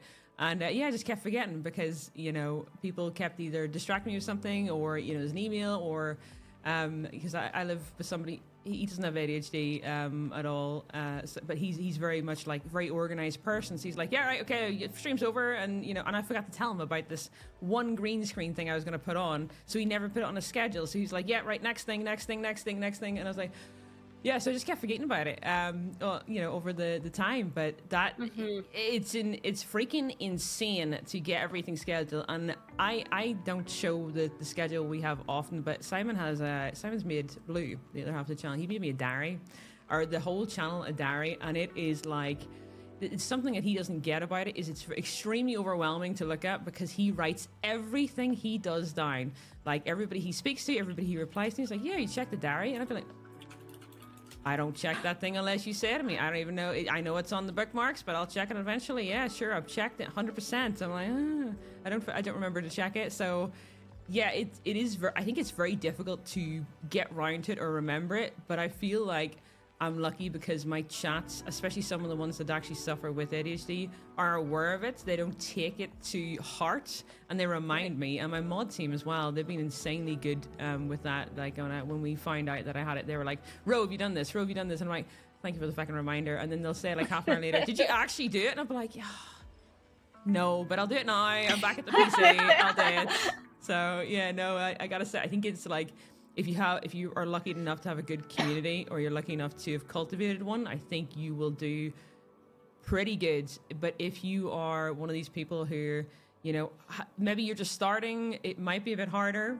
It'll be harder for a while until you get something, either someone or something that just sort of like, I don't know, not whips you into shape, but I would say like, what's the word for it? Reminds you. Compliments a reminder. you. Yes. A compliment, Yeah. Because it is there's so much cool stuff we can do. Yeah. There is. We're just idea machines. Oh my god. You know, like super creative, awesome idea machines that have problems actually functioning. Yeah. And so it's like, getting those things to happen. I think that having the team there is very having that person who compliments you, or those people who understand you and are helping you. That's so huge. It's so huge. I was just gonna say, but, like, a high-powered machine. Oh my god, my mic slipped down. A high-powered machine, but it's not got much RAM. It's got a great CPU, great everything, but the RAM's it's not the greatest. It's like, a 16 gig of RAM, but like a 14 gen Intel CPU in it and everything. It's like, it's going, it should go well. It looks like it should. It's got all the RGB there, but it's the RAM's just not fucking there. Like, it's missing like 16 gig. It's missing half of it, and that's the nerdy way to say it, in my opinion. And that's okay because you don't have to be everything, and you can get help. Yeah. And it's okay. Like it is okay. Like there are even people who are neurotypical have their strengths and weaknesses. And although it's the same absolute like roadblock, like challenge, like just that, like Mahoodle said, the severity is where it becomes the real disability that it is. It's debilitating. Yeah. It freezes you. So having that support system, I think, is so important. And knowing that it's okay to lean on them. Agreed. Giving yourself that. Yeah. And I just want to, because of time, I do want to get towards this because we've actually got a couple of questions. I've been trying to write them down, but it is very difficult Heck yeah. to keep an eye on them at the same time. But we'll move on to the next one, which was, because it sort of touches on anyway, biggest pros and cons of ADHD, right? I'm going to put this, this isn't actually everybody who suffers with this, so I'm going to say mine and then I'll actually pass it over to ADHD Alien. Okay. So everybody has a turn. But biggest pro and con for me, the biggest pro is actually what Savannah just said, which is coming up with a load of ideas. Whereas I may not always implement them, I would say I come up with random ideas, and if I do them straight away, they're great. But I do forget a lot. But that is definitely a strength where I do feel like a lot of ADHD people are idea machines in a way. Like they think of all these things. They may not do them, but they do think of a lot of ideas. And it's probably why some people are entrepreneurs and stuff like that with ADHD. Like it's a very common trait. But a con is actually sounds for me. I don't like sounds. Not all in particular, but hoovers. Anybody doing it? If I hoover, it's fine. If somebody else is hoovering, I hate that person. I hate them. I fucking hate them. There's not their fault. They haven't done anything wrong. They're just trying to clean up, but I fucking hate them. They're the worst person in the world for that 10 minutes that they're hoovering. And it freaks me out, including, do you know the stuff you take out a new TV and it's that white material around it that makes it squeak? That pisses me the hell off. I am so angry for I don't even know how much longer after when I hear that. It just goes through my ears, and any loud noises and anybody trying to whisper in my ear or anything really angers me. I turn completely different person when any styrofoam. Thank you. Yes. Chat. I appreciate that, Arcane. It's it really pisses me off, and it's definitely it's something to do with ADHD in a way, because a lot of people suffer from it with ADHD, but it's like a hypersensitive to sounds. It's not everything, but loud noises, they piss me the fuck off, and people who do it piss me the fuck off. It's just for half an hour I'll be really angry, and then I'll calm down and I'll be back to normal. But it's that's, I think, for me, is the biggest drawback from it. And when I was diagnosed with ADHD, I was told that exists with ADHD as a compliment. It's like a 30-something% rate that people have it in ADHD as well as an extra, because your brain is calculating so much stuff, and that's interrupting. It's an interruption, and you get angry. And on top of that, if I'm hyper-focused, if I get touched or somebody even goes anywhere near me and interrupts it, I'm the worst person in the world. Exactly. You want to kill them. I'm like, I'm in the middle of hyper-focusing. Excuse me, why are you existing? Yeah. Exactly that. So what I'm going to do, I'm going to pass it on to ADHD Alien. Pro and con of ADHD. Would you like to go? What's your pro and con? What do you think? Yes. First off, I would like to note that I have misophonia on top of ADHD. I'm not sure if that's what you meant. Yes. If I hear someone chewing, I want to slap them. Okay. Biggest strength. So with ADHD, what I like to think of is I like to attribute them as my own personal strengths. So not ADHD. I want to be selfish. They're my strengths that I have developed on top of the symptoms. And I think I'm pretty good at problem solving because my brain goes into all directions at once, seeing everything from different angles. For my comics, I can pretty well calculate what information I need to present in what way, because I can, pretend to be the reader or the client, and maybe it's a bit of anxiety ruminating, oh my god, what if they read this and this wrong? But I see it as a strong bonus. I'm great at hyper focusing. It's like a plus and a minus. I will not do anything for a month and then finish all the work within a day. I will see it as a really good strength, even though I will be crying at that point. I have a lot of hobbies. That's also a plus and a minus. I have a lot of hobbies. I have a lot of basic knowledge. I can knit. I can do archery. I don't know, sports and anything, arts, whatever. I give it up really quickly. That's kind of sad, but I don't know. I like the basic knowledge of everything, especially considering when I have to draw different things, and I will hyper focus on animal anatomy for a week, and then the next I don't know, science, neuroscience, trees, whatever. It's handy. The minus, like the drawbacks, definitely my memory. When I'm not medicated and I go shopping, I wanted to buy a brush the other day, and I was off medication, and I was just staring at the shampoo, and I was like, "What am I doing here? What am I looking at?" And I turned around, okay, brush, brush, brush, and then I saw people, and they were like holding wool, and I was like going to the wool, and I no, brush, brush, brush. And as I turned around to go walk back to the brushes, I forgot. Like I didn't even like move. I just turned around and was like, why am I looking at the shampoo again? And I actually left without buying anything. So That's like an overwhelmed thing as well at the same time. It's like, oh yeah, there's so much going on. I'm overwhelmed. At the same time, it's like forgetting. That's like a two-parter, isn't it, at that point? yeah, and it's also like the frustration starts like you're in the store, you're an adult, you can look at the shelf and grab the brush. No, I can't. And it's like you have to soothe yourself, which is also harder with ADHD, like to calm your emotions. And it's just this battle going on inside of me, and the people are like, why is she like walking to the shampoo for like the 10th time? So relatable. It's very Yeah, I had a similar relatable. experience a few days ago. Yeah, I would say that's the worst thing. And probably my friends can tell you when I'm off medication, I will just go to them like, oh, I will start knitting now. And then 15 minutes later, like, I have started cooking now. And then 15 minutes later again, like, oh, I'm watching this movie. And they're like, what's with your food? I don't know. Food does its thing and probably burning. I cannot start one thing and take it to the end. I will do nothing effectively like the whole day, and it's really frustrating because it feels like I'm walking through muddy water all day, and it's like I want to get somewhere, but I just can't see the end. So it's really frustrating. Yeah. You didn't ask me, but whenever I go to the store, Everybody's going. I just start on one end and I zigzag through the entire store.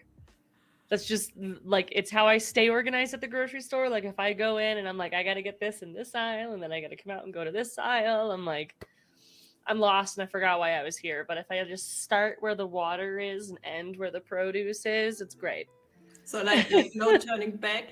No turning back unless I know that I missed something, but I should try that. I have done that, and I still have to go back multiple times. Like, Well, at least you remember and go back. well, I have to have a grocery list too, and then I'm like, oh, this thing was over there. Oh man. right.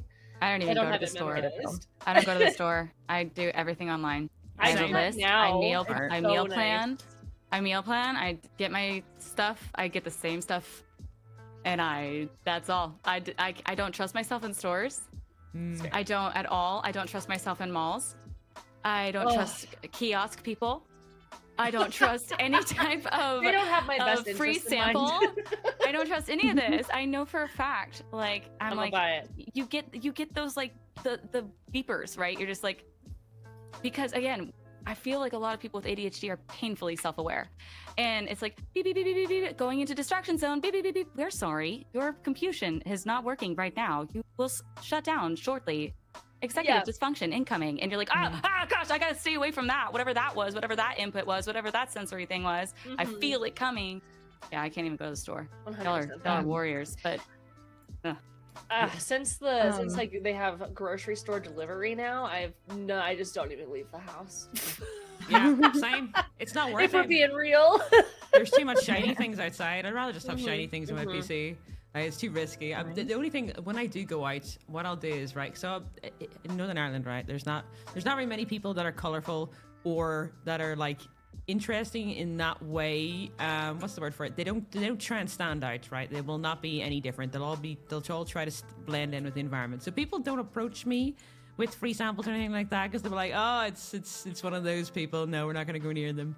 And even when when people come to the door to either sell something or speak about their Lord and Savior, whoever the fact that is, right? There's always one or the other. I don't know, but they'll come to the door and they'll pause. They'll pause for a couple seconds and look at me and be like, and it's only because of the colored hair. That's as simple as it fucking gets. It's not like I'm looking weird or anything.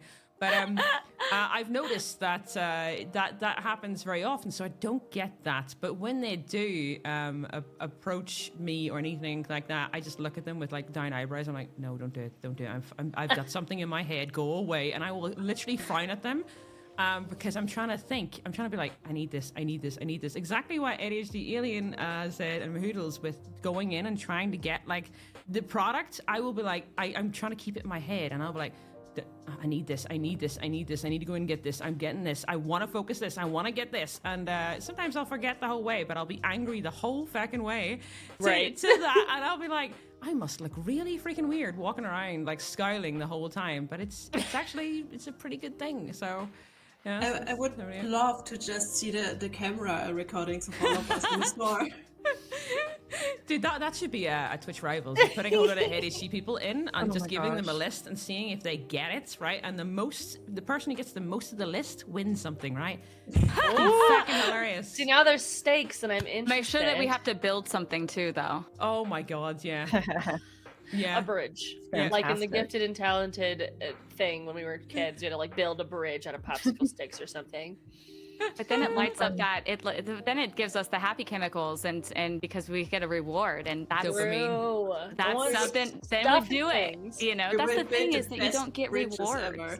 Exactly. We are such reward-driven creatures, you know, Absolutely. and it's like insane. Like I have to be like, okay, I can have Sour Patch Kid if I finish filling out this form. Yeah. You know, I'm just like, if I get to the bottom of this form, I can use this form. I do Gotta that record. too. Yeah, same. Mahoodles, you haven't answered this, have you? Oh, I was gonna say, I figured if I could. Anyway, sorry, my brain. I took medication today. I'm looking at the time. I have the questions pulled up on my screen. I'm over here like, okay, I'm ready to like speed run through the answer just so we can all get our input in. I feel like Go such for a it. loser for saying that. No, you're all good. That's gonna It's happen like in I these think podcasts. it's like the deadline things like kicking in. I'm like, oh, okay, we can do all the things. But one of my peeves with ADHD is like not being able to remember things, having a issue with my brain's filing cabinet, as I like to say on my stream. Yeah. Like I do educational content on space astrobiology. I do science communication, and so often I forget the words that I'm looking for. And that makes me like question myself or question like, wait, did I remember that fact correctly? And it like, makes me question my intelligence sometimes, which like isn't great. So that's a definite pet peeve. And like also what y'all were saying with like the focusing and the misophonia, like the hyperfocus, like if someone sneezes or coughs or talks to me, like boom, anything I was thinking is gone. I'm not going to remember it. Right. It's just gone. It's just gone. And it's never coming back. And yeah, I also feel really overwhelmed at all of the to-do list tasks, and I also feel like I need to work harder than others to do the tasks, and especially without medication. And then it's also like I just don't have the spoons to do that. Yeah. You are aware of the spoons. If not, have a Google. But oh man, it's a lot. But as far as like pros and stuff go, I feel like my ADHD has kind of given me like this childlike excitement and, has made me more creative. And it's a lot of like good things about my personality as well. So I'm definitely embracing it. Speaking of like being in the store, I do feel like sometimes I'll like talk to myself, like I'll move my mouth, but I won't say anything. So I feel like I look weird when I'm shopping. But sometimes I'll like see an item that I've been waiting to have in stock and I'll be like, yeah. And then I'll be like, I literally just said that out loud. Right. Like, wow. But that's my ADHD and I think it's great. So How do you feel about your levels? You know how you speak? Does it go up and down, Mahoodles? Like levels wise? Yeah. Yeah, same. Yeah. Same, very relatable. I thought when you mentioned that, I was like, God damn it, I think I did that, but I just ignore it. Like, yeah, I try to like be like, especially on my stream, I try to be even, but every now and again, like when I get excited, I'm like, oh my gosh, I'm so sorry. Like if I don't do it super often, but it has happened, Right. Yeah. But we're only human. We just happen to be humans with the neurodiversity, and that's okay too. Yes. Exactly. I'm Funny. kind of a human, kind of. Yes. Human I look million. like a human, but I'm actually a robot. Do you know how many times I've heard people say ADHD people are robots with Yep, the voices? That's been my biggest compliment over time, is just that I do so many things that I must be a robot, yeah. because there's no possible way that someone could do this many things. And I just sort of lean into it. I'm like, beep boop, don't compute. I mean, my Like name to speak to the programmer, please. Yeah. Yes. Yeah. Beef Wellington. If that's the case. My name is I suppose my nickname. My name's Rowena, but it's like shortened to Ro to everybody, and they just say, "Oh, Yeah. robot," and I'm like, it's true, That's but cute. still, it can be like that. I was like, yeah, no, it's definitely true. Like I can, tones of voices randomly, and then also can be a bit monotone when you're explaining things, and could actually become harsh, and definitely doesn't help with an Irish accent when you're explaining things. And somebody's like, "Don't shout at me." I'm like, I'm not shouting. That's how I explain things. I'm trying to make sure that you understand what I'm trying to say. I'm not threatening you. Don't worry about it. And it's not a rant. I'm just trying to explain it as simple terms. That's it. But it does come across as robotic, 100%. Did anybody miss that question? That one? Maybe not answer. I wasn't sure. Sav did, but didn't, I think, or did. I mean, I kind of before you asked it, I think I've been talking plenty. I mean, you know me. You can literally just hold up a hand. You can throw the yellow flag on the field, and I won't be offended whatsoever. I have. Okay. It's just an excitable ADHD trait I've found in most of my friends who are plagued with ADHD. We're all really chatty, so we make good streamers. That's the compliment out of that. That's true. That's true. This is why there's so many at this point. Yep. Which sort of brings it on to the next one, right? So there's a person in chat who's been really nice and been asking questions, and they're really asking for their friends, which is very, very sweet. I love this. They've came in and they want to know more, and that's very sweet. Like I think that's awesome. You're a great friend. That's Yes. really, really nice. But it actually brings into the question I actually have, which is any tips for people who are unsure they have ADHD, or how to help a friend with ADHD that gets overwhelmed and starts freaking out. Now, for me, I didn't realize it was overwhelmed until I got sort of like diagnosed and stuff like that. I didn't even know that was a thing, even for the word overwhelmed. But what helps me is going away and watching some anime, just sitting there mind-numbingly doing nothing and just watching an episode, just something that's just, and if it's like where they're panicking and they're getting extremely anxious with it, because it happens, that's just part of it. My partner, Simon, or Blue, as most of chat know him, he will, be like, don't worry about it, it's okay. He will give me a hug and he make me a tea, and I will start chilling out. I will start, realizing, okay, that's fine, but it takes time for the brain to calm down. What I don't like is people saying, "Oh, it's ADHD." Like that will just make it worse. It's one thing, just don't say, "Oh, that's the ADHD part of you," because that is I don't know. It feels like not everything is ADHD. Sometimes it is like you're going to get overwhelmed because you're stressed out and stuff like that. To your person. Exactly, because some of it is you because you've got so much going on and you're like, oh my god, and everything's crashing around you. So it may not always. So this is the thing where I think the ADHD part of me doesn't like, where it's like, please never say that. Like that part is the worst thing when you're getting overwhelmed. Like, oh, you're having an ADHD meltdown, and it's like, don't say that. Don't freaking say that part. It's like, are you PMSing? Yes. It's like. It's like, so Queenie. Oh, so sorry. Oh no, that was it. I was just agreeing with my worst Savannah. nightmare. Yeah. You mentioned watching TV, and there's actually some science around calming down your brain when it comes to ingesting stimuli. Essentially, ingesting is not the right word, but I'd use it anyway. And one of the things is, like, when you do go and watch TV or Netflix or Hulu or whatever thing you're watching, if you watch a rerun, it is more effective at calming you down than watching anything new. Like TikTok is new, stimulus. Watching a new episode of a show keeps you engaged because you want to know what happens next. But if you're actually trying to calm down or become less overwhelmed, watching something that you have already seen is the most effective, because you already know what's going to happen. You can shut your brain off because you don't have to guess or be engaged because you've been there before. That's what comfort shows as a really good way of, as a Friends and all those things that people just constantly watch over and over and over again. that's like one of the best ways to actually become less overwhelmed. That's actually a great one. That's a really good point. Thank you for that. That explains a lot, actually. So it's something. It's not anime. Then it's just something you know. It's something you know. Something that you know already. You're like, I'm gonna go rewatch New Girl.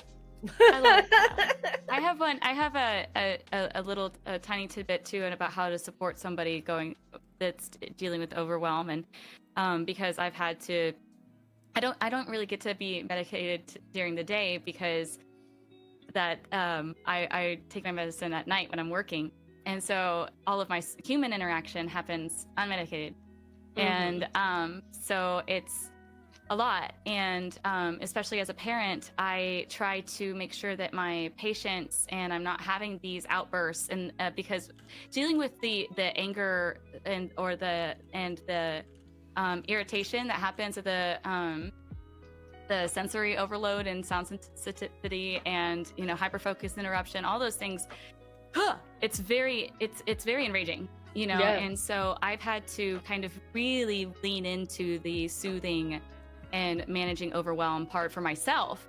And what I've noticed is immediately trying to address anything that could be considered an emotional vulnerability, such as, have I eaten? Have I had water? What do I need? What are the things that I need right now? And if you address that little hierarchy, that simple thing, like, let's go back to the basics. Let's see what could be exasperating the way that I'm feeling right now, is a very, very good thing to do for, especially even a friend. If somebody is like, it's like, hey. And might be like, oh, no, I'm not in the mood to eat. Like, that's fine. You don't have to be in the mood to eat. Food is not for you to be in the mood for. Food is fuel. Food makes you go. Food is not just for you to be like, oh, this sounds good, like something that would be good right now. Food is fuel. And I think that's been a helpful thing to me too, is remembering to eat, remembering to just lie down and have like that kind of like brain rot moment, because I think that we go so fast all the time, just go, and like the comfort shows and the silly shows, the things that's not just constant new stimuli, next one thing after the other, and a snack and a blanket, right? Those are all good things. Eating is so important. I'm hypoglycemic, so when I don't eat, like, blood sugar crashes, I get like dizzy and like, oh, and it happens so much when I hyperfocus as well. Yeah. But it's like, oh my gosh, eat. Like, sometimes you'll just feel so much better. Yeah, I the same. I think we've all forgot to eat then, at least at one stage in the last, like, probably 2 weeks at this point. Absolutely. Oh yeah. I think to kind of answer the question of like any advice and stuff, I would say like one huge thing is, like, don't try to be neurotypical. Like, accept yourself.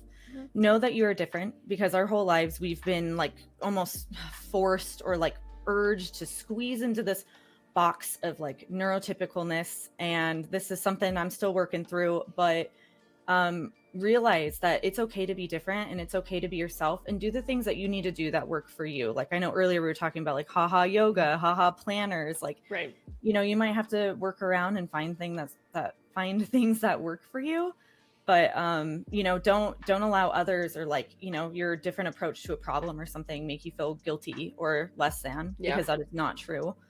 And yeah, like, we're not just going to be able to just magically do it. But yeah, I think like breathing exercises helps a lot. Like, breathe in for 5 seconds, hold for 6, breathe out for 7. Like, exercising does help, as much as we hate to hear it, but like, that's a struggle for us. A Also, tired body like, is not an anxious body. Yep. Yeah. I feel like just talking to other people with like ADHD and stuff obviously helps. And I guess like I feel like that's really what I wanted to say. Just don't try to, be neurotypical, and accept yourself, and, kind of listen to your body and see what you need to do for you. Looking at memes helps too, obviously. Exactly. I completely agree with that. That's freaking great advice. Like, you're not going to fit into that mold. It's just accept it and don't worry about it, because you've got your own traits, you've got your own positives, you got your own pros and cons, you know, and that's just that's everybody. Everybody's different, you know, of course. Like, not every person with ADHD is the same. They share a lot of fucking traits, but they've got their own personalities. Not everybody who's neurotypical is the same either. That's just how it works, of course. But you know, you'll find your own hobby, you'll find your own goal. And I think for me, I would say, yeah, if you have a goal, goddamn right, your ADHD brain is gonna go for it. Like, they're gonna be like, yeah, I'm gonna fucking do this. I'm gonna get this. I want this. Like, and for me, it was Japan. You know, last year type of thing. I was like, right, if I do everything, I will get to Japan. I will fucking get there. Yeah, that's just that one little thing, right? Whatever it is, whatever it's your goal, whatever it is, just be like, I've done this today. Like, put a pound in a jar or whatever, and save up for whatever you're doing, whatever that is. A goal is definitely a good idea. You will be randomly motivated, or if it's to beat somebody, maybe you want to be competitive. You want to be better at something that you can be better at. It's not something that is like, you know, is based on your reactions or something like crazy gaming wise, where it's not possible to beat somebody, but something that you know you can do. That gives you that little bit of like get and go. Do it, freaking do it, because it's. Yeah, it definitely works for me that way anyway, 100%. And also, ADHD Alien, is there anything you would like to, like any tips or anything, you know, where you could maybe give advice on people who maybe are unsure they have ADHD or just want tips about how to motivate themselves? If you're unsure whether you have ADHD or not, I get a lot of questions, and it basically most of the time comes down to people being like, yeah, but what if I'm just lazy? What if I should try harder to motivate myself and stuff like this? And I want to encourage people, you know, if you struggle a lot with, you know, setting goals and then fulfilling the goals, and you feel like, you know, I want to do more sport, I want to clean my house more regularly, I want to do this education, I want to get my driver's license, and there's just so many things that you cannot follow through, and you don't understand why, and you beat yourself up. You know, why can't I just do it? At a point where it really affects your happiness in your life and living a fulfilled life, it's always worth reaching out for help. You know, some of my friends went in for ADHD diagnosis and came back with schizoaffective, is it personality disorder? I'm not quite sure. But, you know, even if it doesn't turn out to be ADHD, there's nothing shameful about it.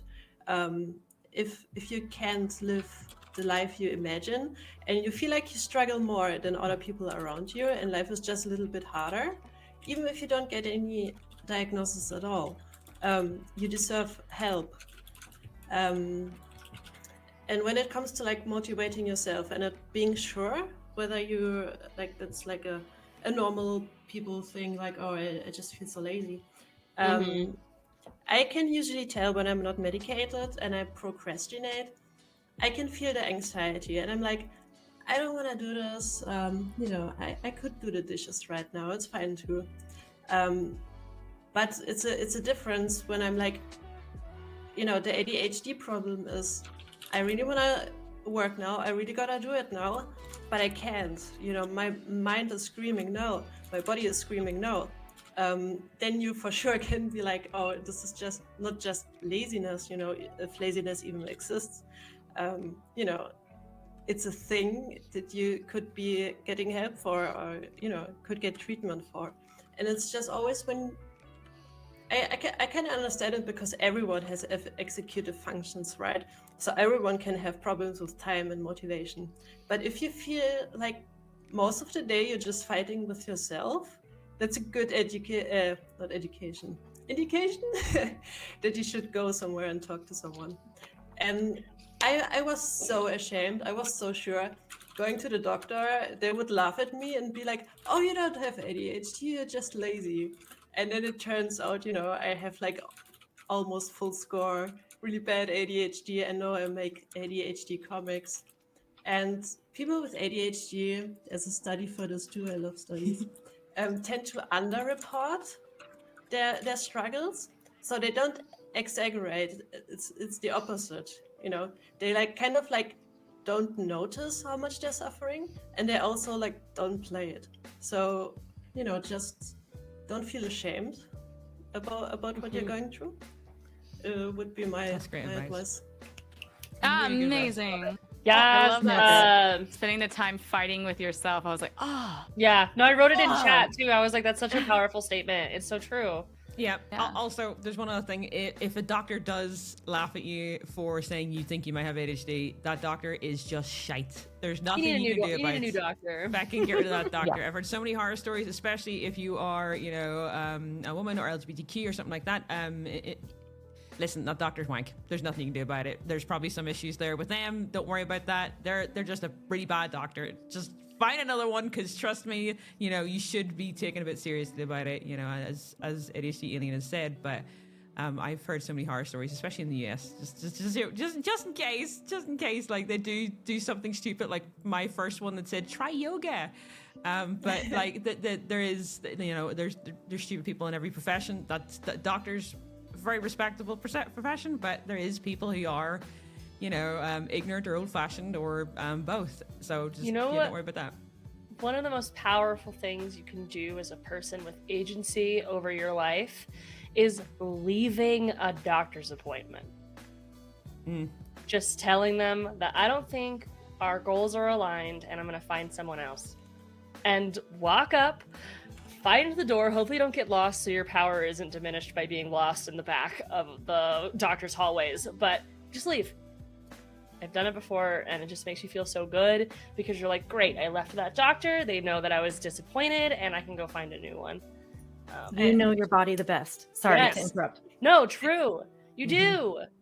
I think it's like from the comments I get, a lot of people just don't feel listened to. And I think it's so important when you go in for an ADHD evaluation that you understand the questions, understand, you know, everything you're being asked of, and you have to feel like the doctor understands you as well. Before I went in for, you know, my proper ADHD evaluation, I actually was in therapy, and I asked for ADHD, and she took a look at me and was like, no, you're still enrolled in university. You can't have ADHD. So it's like, I call it on-site diagnosis, when someone takes a look at you and is like, oh no, you have a job, you can't have ADHD. Or like, you have good grades, you can't have ADHD. You know, just be confident in yourself, and it's like, no, that's not a good evaluation. I deserve like a second opinion. Yeah, that's stressful. Yeah, that's really stressful. That's really freaking stressful. Sorry you had to even deal with that person, because that's just, yeah, that's judging a book by its cover, really, isn't it? At that point, it's like, oh, you look neurotypical, it's fine. Like, no, it doesn't those work people that way. need a different job. They need a different job. Yeah, exactly. Who hasn't answered this one? Because I know by time, but Mahoodles and Savannah, right? Is it about, like, I guess, motivating people? Really quick. It's sort of Shout like out to Boris Brecha. Sorry, what? No, it was like, it's a multi-question. It's like the tips for people who are unsure if they have ADHD, and also just what motivates you. That's it. Okay. I'll chime in on the motivation. Yeah, shout out to Boris Brecha's 2018 Tomorrowland mix, because that got me through college. That music, like it meshes with my brain. It keeps me energized, bopping, and yet like magically focused. It's literally magic for me. So yeah, maybe finding music that like helps you focus, breaking tasks down into smaller parts and just trying to do something for 5 minutes. You'll probably find you end up doing it for like 5 hours maybe. And I kind of have to accept sometimes that I just do whatever I can and move stuff to like the next day of my to-do list, and remind myself that like it's okay. And they're hopefully, like, if there's an immediate deadline for something, I know I'm getting it done, because ADHD, like urgency stuff. But otherwise, like, it's okay to put a task to the next day. It doesn't always have to be urgent. That's something I'm still working on, but yeah. Right.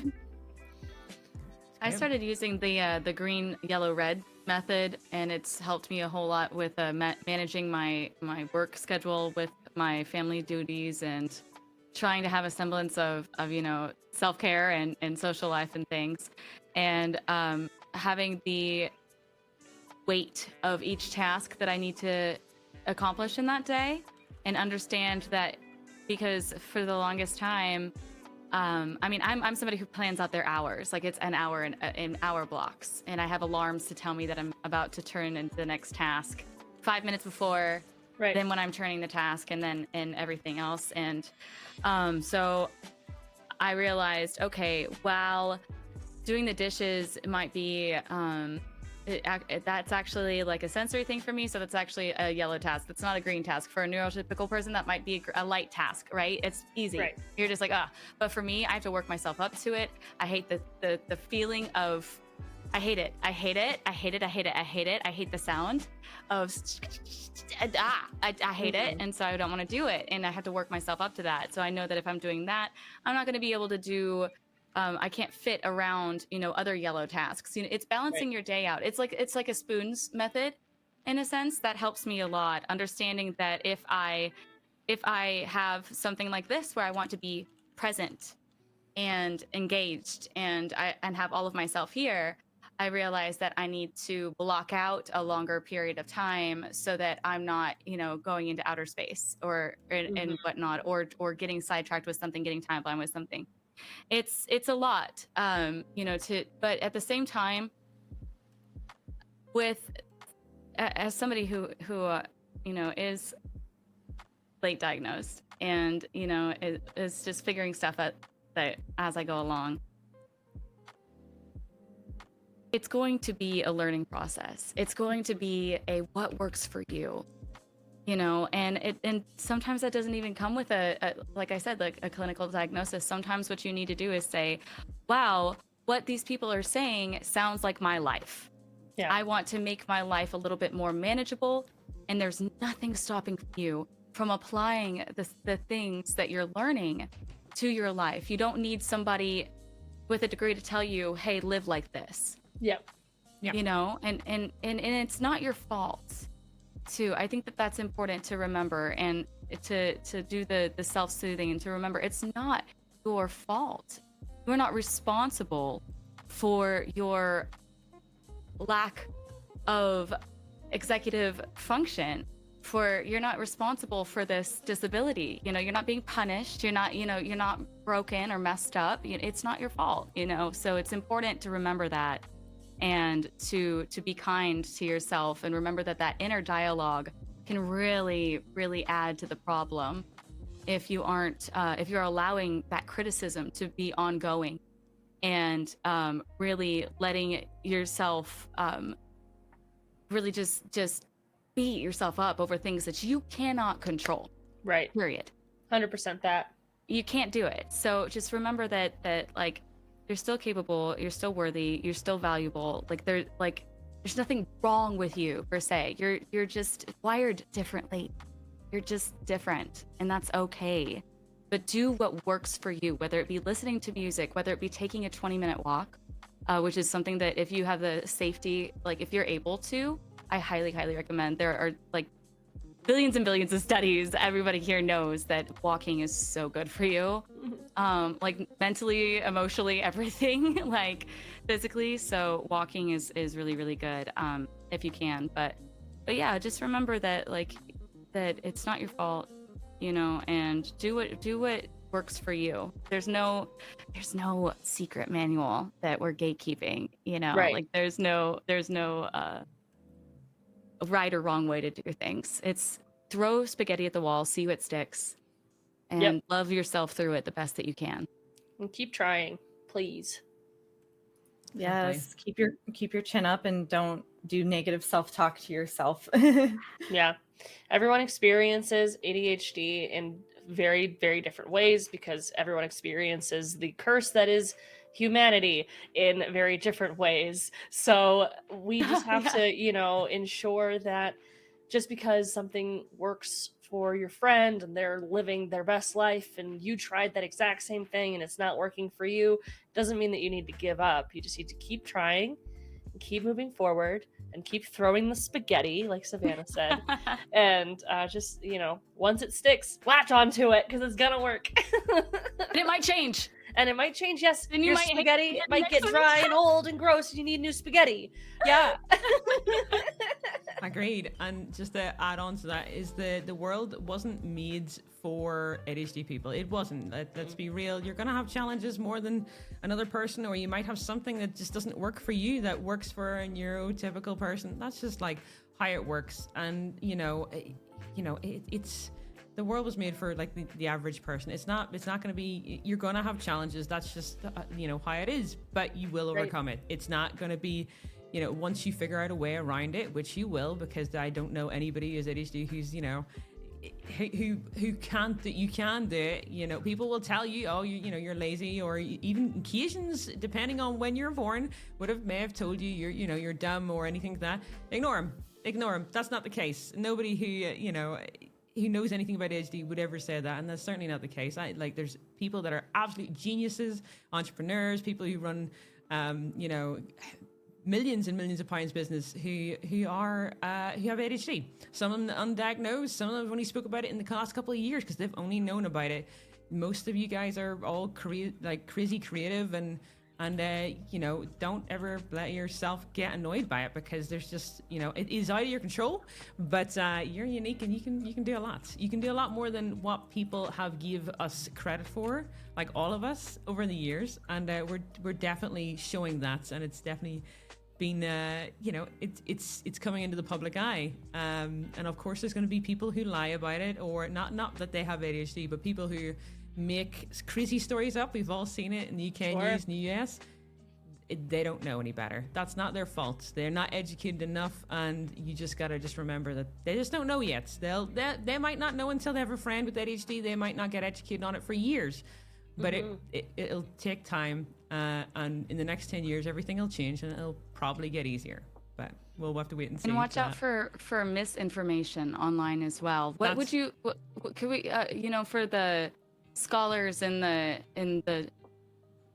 podcast here, y'all, what would you recommend for spotting false info, like how to differentiate online whenever you have these much stuff?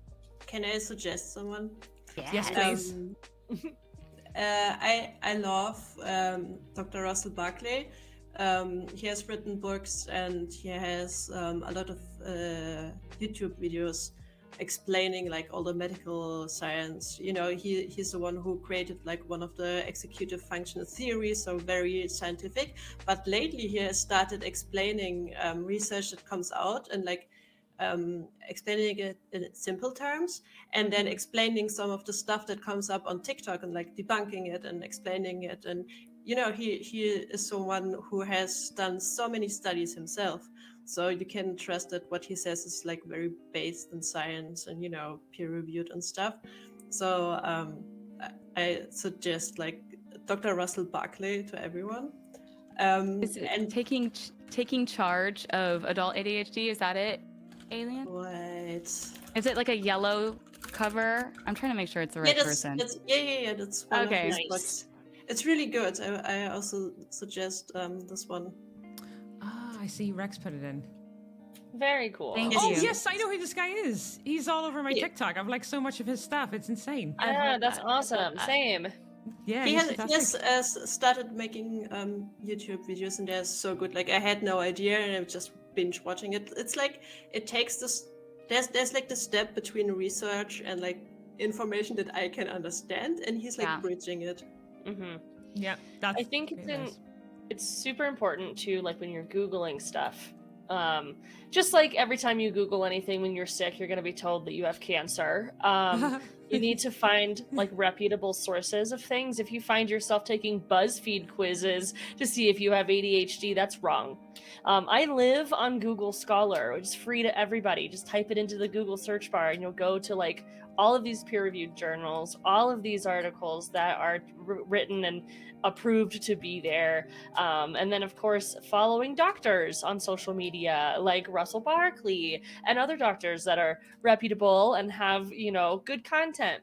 I would kind of stray away from content that is more so trying to relatable farm for being relatable, and a little bit more into educational content. If you're trying to find answers, I'd stay away from memes and move a little more into like actual science. However, if the memes are feeling relatable, it might be time to look into science. I think Yes, that's such a good point. I'm just echoing that of like, yes.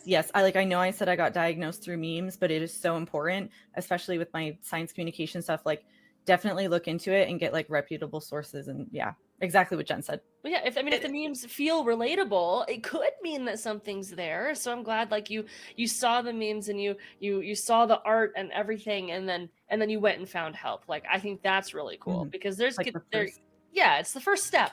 Memes are great into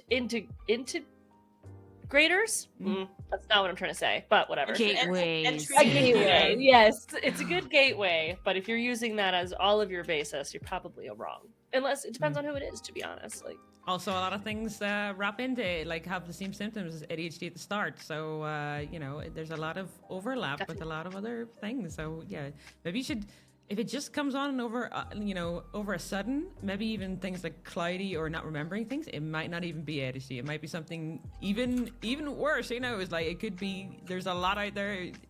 Yeah, just always be safe and go to a professional first, like, because that's the good point. Like, we're talking about our experiences, of course, and that's always good.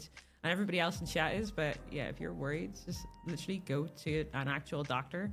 If they laugh at you, as we said already, find another one, get a second opinion if you don't believe them. But yeah, do research, have a look. But yeah, be careful with misinformation is definitely a really good, important part. And also people who tell you, because you're going to get people, especially your parents, will probably put you off, like no matter what age they are. There is people who just don't believe ADHD exists. Or even autism exists. It's crazy, but it is a crazy world out there. And, and even if it's scientific facts, still people won't believe it. So just go and do your own sort of like research on it, but go to people who are professionals, 100%. Like, it's a really good point. And as Pina said, HD Alien, a lot of her comics, can't even speak now. A lot of her comics are like, they're if you've related to them or if you're related to any memes or comics like that, yeah, it's 100% a start maybe wondering about it. Totally. Yeah, it's not going to be a fact for you, and don't take it as the gospel, because it ain't that. It's like, this is how somebody with ADHD is feeling. These are like relatable topics to you. Go and have a look and see. And see what you think. But actually, that does get us to overtime by 20 minutes. Do you know what? That's not too bad, guys. I was like, can I quickly add something? But yeah, never mind. Go. You add it. And there'll be a last I one. was just gonna say, I just wanted to say, I feel like a diagnosis is like a privilege, especially in America. We don't all have access to that. Definitely. So like, if you're able to talk to a therapist, psychiatrist, whatever, but also like see what symptoms you have, write it down, take notes of it, especially examples that occur in your day, and like see what you can do to help yourself if you don't have that resource of like getting an actual diagnosis available to you. There's a lot of help out there that is useful also. Or a local group, groups. There's sometimes there's that, not everywhere, but sometimes some countries will have local like groups you can go to and just discuss it. So you can do things like that too. Like, that sounds like an AA meeting, but not in that way. But they do actually do things like this. Like, it is a thing. Just a bit more like, trying to find out and looking more information. They do exist. Now I have something to add. Gosh darn it. Last one, Jen. We can just be here all day being like, and also, if you're in America and you have like community resource centers, they're not just for homeless and they're not just for child protective services. Like, you can go there and try to find free services. There's free doctors, there's free things like that. You just need to go and seek out the free services. Unfortunately, they don't talk about them very much because it is America and they want their money. However, they are there. I know they are there. I used to work in a situation in a job where I had to find free services for a lot of really poor individuals. So just seek out cheap and free services. They are there. You can get diagnosed in community centers and things like that. However, the service is not going to be great. Not gonna lie. That's great freaking advice as well. And what we'll do is then, because we will wrap up, because I know it is getting late for everybody, and I am aware of everybody's time because you gave it, and I appreciate every single one of you. It's very, very freaking sweet you came on today. And also, I do want to just do a little shout out to the Twitch Women's Guild, the leaders Coco and Chelsea, and the Twitch staff. It's very, very sweet of you guys to allow us to make the podcast, and also in general, like it's been a really good support network, especially for me. I've been in it for nearly a year now, so I gotta say thank you for allowing us to do the podcast, allowing me to have it on the Discord as a shout out, and also giving us front page time because it is an important topic, and I appreciate you guys big time. They've been amazing, absolutely amazing, supporting ideas. And when I said about the PJ podcast, they're like, yeah, we can put you on a hero slots. It is a great idea, and they're very supportive. So shout out to the Twitch Women's Guild, and also Twitch for that. It was really, really sweet. And what we're going to do now is we are going to get to everybody's outros. Don't feel pressure. You don't have to make it amazing, but if you want, don't worry. All right, I can see Savannah. Wait. I have to say something. I have to say something. Go. Wait. Can we also give a big a round of applause for Ro here for having us all here, using your platform for good, for organizing everything. She was trying so hard to not let me. But seriously, it takes so much work and behind the scenes effort. And I cannot tell you how inspiring it is to see a woman, go and cleave this way, and the Twitch Women's Guild and all of us, who are, representing and marginalized genders, having a place on the front page of Twitch, showing the conversations that need to be happening. This is really special and important, and everybody who's a part of this in chat and, on the podcast is making history. And you, Ro, thank you so much for using your platform and for organizing it all. We really, really appreciate it. Hats off to you, and make sure that you know how proud we are of you and to be associated with you. So. Oh, thank you, Savannah. Yes, Sweet. seconded. Try and control my emotions now. No, I appreciate it, honestly, big time. It's very sweet. Thank you. This is very freaking sweet. The podcast was just a random idea a long time ago, and somehow I actually went through with it, weirdly enough. So I'm glad it's continued on weirdly, especially for ADHD. This is a really, really important subject to me, because as Savannah said, I'm learning as I go as well. It's early diagnosis, definitely. It's only been 3-4 years, but it is a learning process. So you learn as you go. What we're gonna do then is we're gonna let everybody do their own outro, and the mods are gonna link out. And I recommend everybody to please go and follow these creators, whether you are on Twitch right now, or if you want to just go and check out Twitters or TikTok or YouTube, whatever is linked. Instagram as well is linked for some of these lovely ladies here. So if you want to check that out, please do. But we're going to be linking them now while everybody does their outro. So who wants to go first on an outro? I went first last time. Oh, I see. Is it who's then? It's Savannah. It's you, actually. You know what? It's you. You were last time. It's you. It's you. You gotta go. All right, it's me. See you later, everybody. It's been a blast. I'm Sav, the wholesome singing Soulsborne streamer. I play Elden Ring. I play Dark Souls. I play Bloodborne. I am a vocalist. I love doing voices. I love people. My community comes first. I'm a community-focused creator who's passionate about charity, and I love the Twitch Women's Guild. I'm a mentor there and one of the first people, on that first wave, and I love using platforms for good, being a positive influencer, and speaking about my own journeys so that hopefully my experiences can translate into a beacon of hope and positivity and perseverance for those who might have similar experiences and just needed to hear somebody vocalize them and let them know that they're not alone. I stream on Sundays, Wednesdays, and Fridays at 11 p.m. CST to 4 a.m. CST.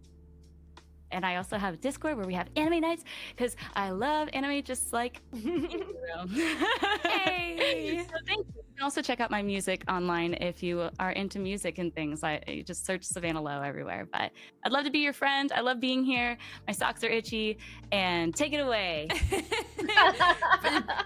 Perfect. Couldn't say it any better. Glad you like anime, by the way. And what we'll do is we'll go to Peanut ADHD Alien as well. Go ahead, whatever you want to say as your outro. It's totally up to you. How to find you, and everything else, and all the crazy stuff you get up to, like comics and just amazing artwork in general. Go ahead.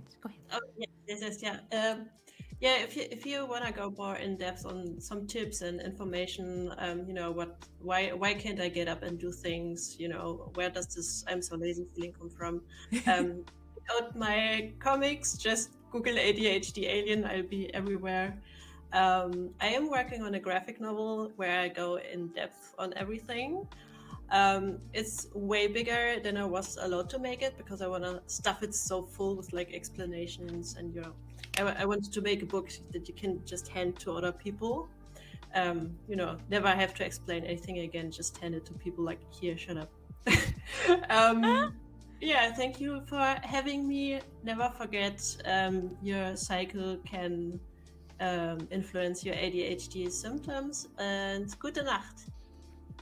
Oh, that's Heck yeah. that's really sweet.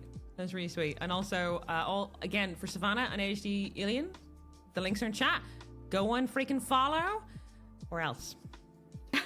The else is left, out there and what you think, but it means that you get locked in a closet with one of my really angry mods, which is Sainty. So you don't want that. He might kill you. But anyway, we'll go on to Mahoodles. Would you like to say where to find you, and just about your channel and anything you like? Anything you like? I have a bit. So first off, if you haven't followed Blue and Queenie stream, follow it right now, by the way, chat. Yes. Also, this has been amazing. Thank you so much. If y'all don't know me, I'm Mahoodles. I'm a pioneer of science communication on Twitch. Essentially, space sharks snorts is me. People have kind of compared me to like Miss Frizzle. We do lots of science communication on astrobiology, outer space. We also talk about other things like programming, and I play a bunch of video games from retro up to newer stuff. Essentially, I hope to increase scientific literacy and just make things digestible and understandable to everyone, while also like having a nice safe space, pun kind of intended, to like nerd out about this stuff and just be yourself. ADHD stuff and obviously all of that is like included as well. I mentioned that on my stream a lot. And yeah, I also like to uplift and support women in STEM and everything too. I know next month is Women's Month and we're doing some exciting fundraising things, March 1st actually.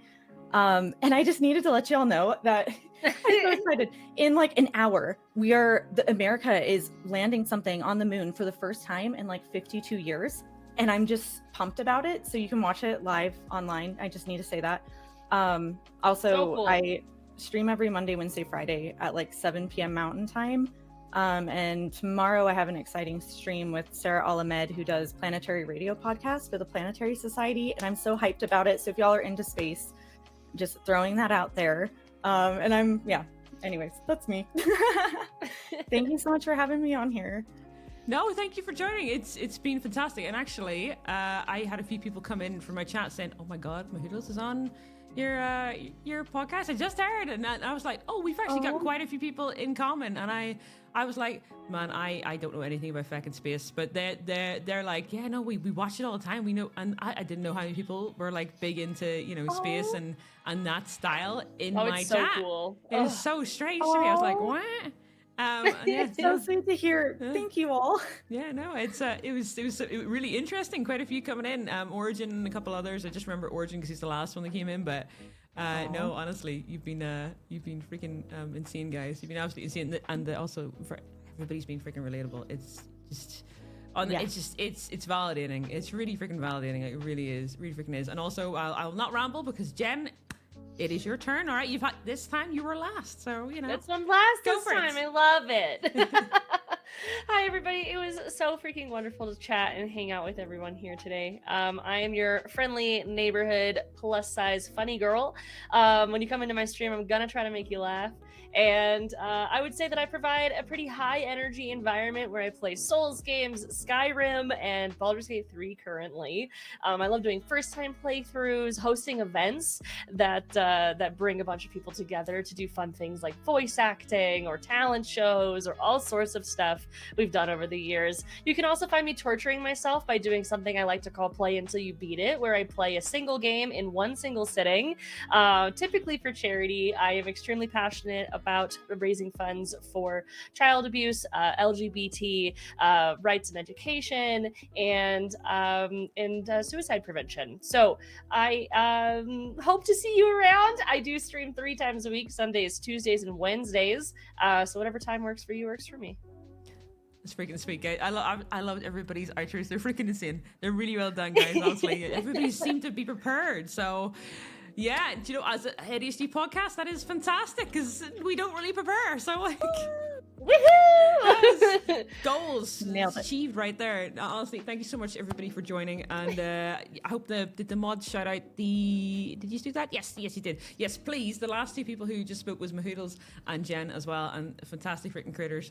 Go over and follow them. As I said, like, there is like a crossover. Like, either somebody has like been on my podcast before, or we've gamed, or like there's a crossover here. You will probably, some of you probably follow maybe 1 or 2 or 3 or maybe all of us. I don't know, but if you don't, go over and check out the socials because they are interesting, and ADHD people will be be all over the place. So you never know what you're gonna find or what you're gonna get. Like, it is worth it. It's entertaining, to say the least. But honestly, thank you so much, guys, for being here. I will let you go.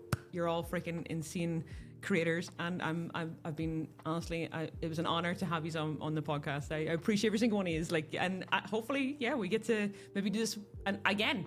If you'd love to be on, it'd be absolutely honored to have you on again. And ADHD Alien, thank you so much for coming on. You are not normally on Twitch, so this is unusual for you. I know. Can we just say how good you did? Like, you did so good. You did so freaking well. Knocked it out of the park. And your future model is great.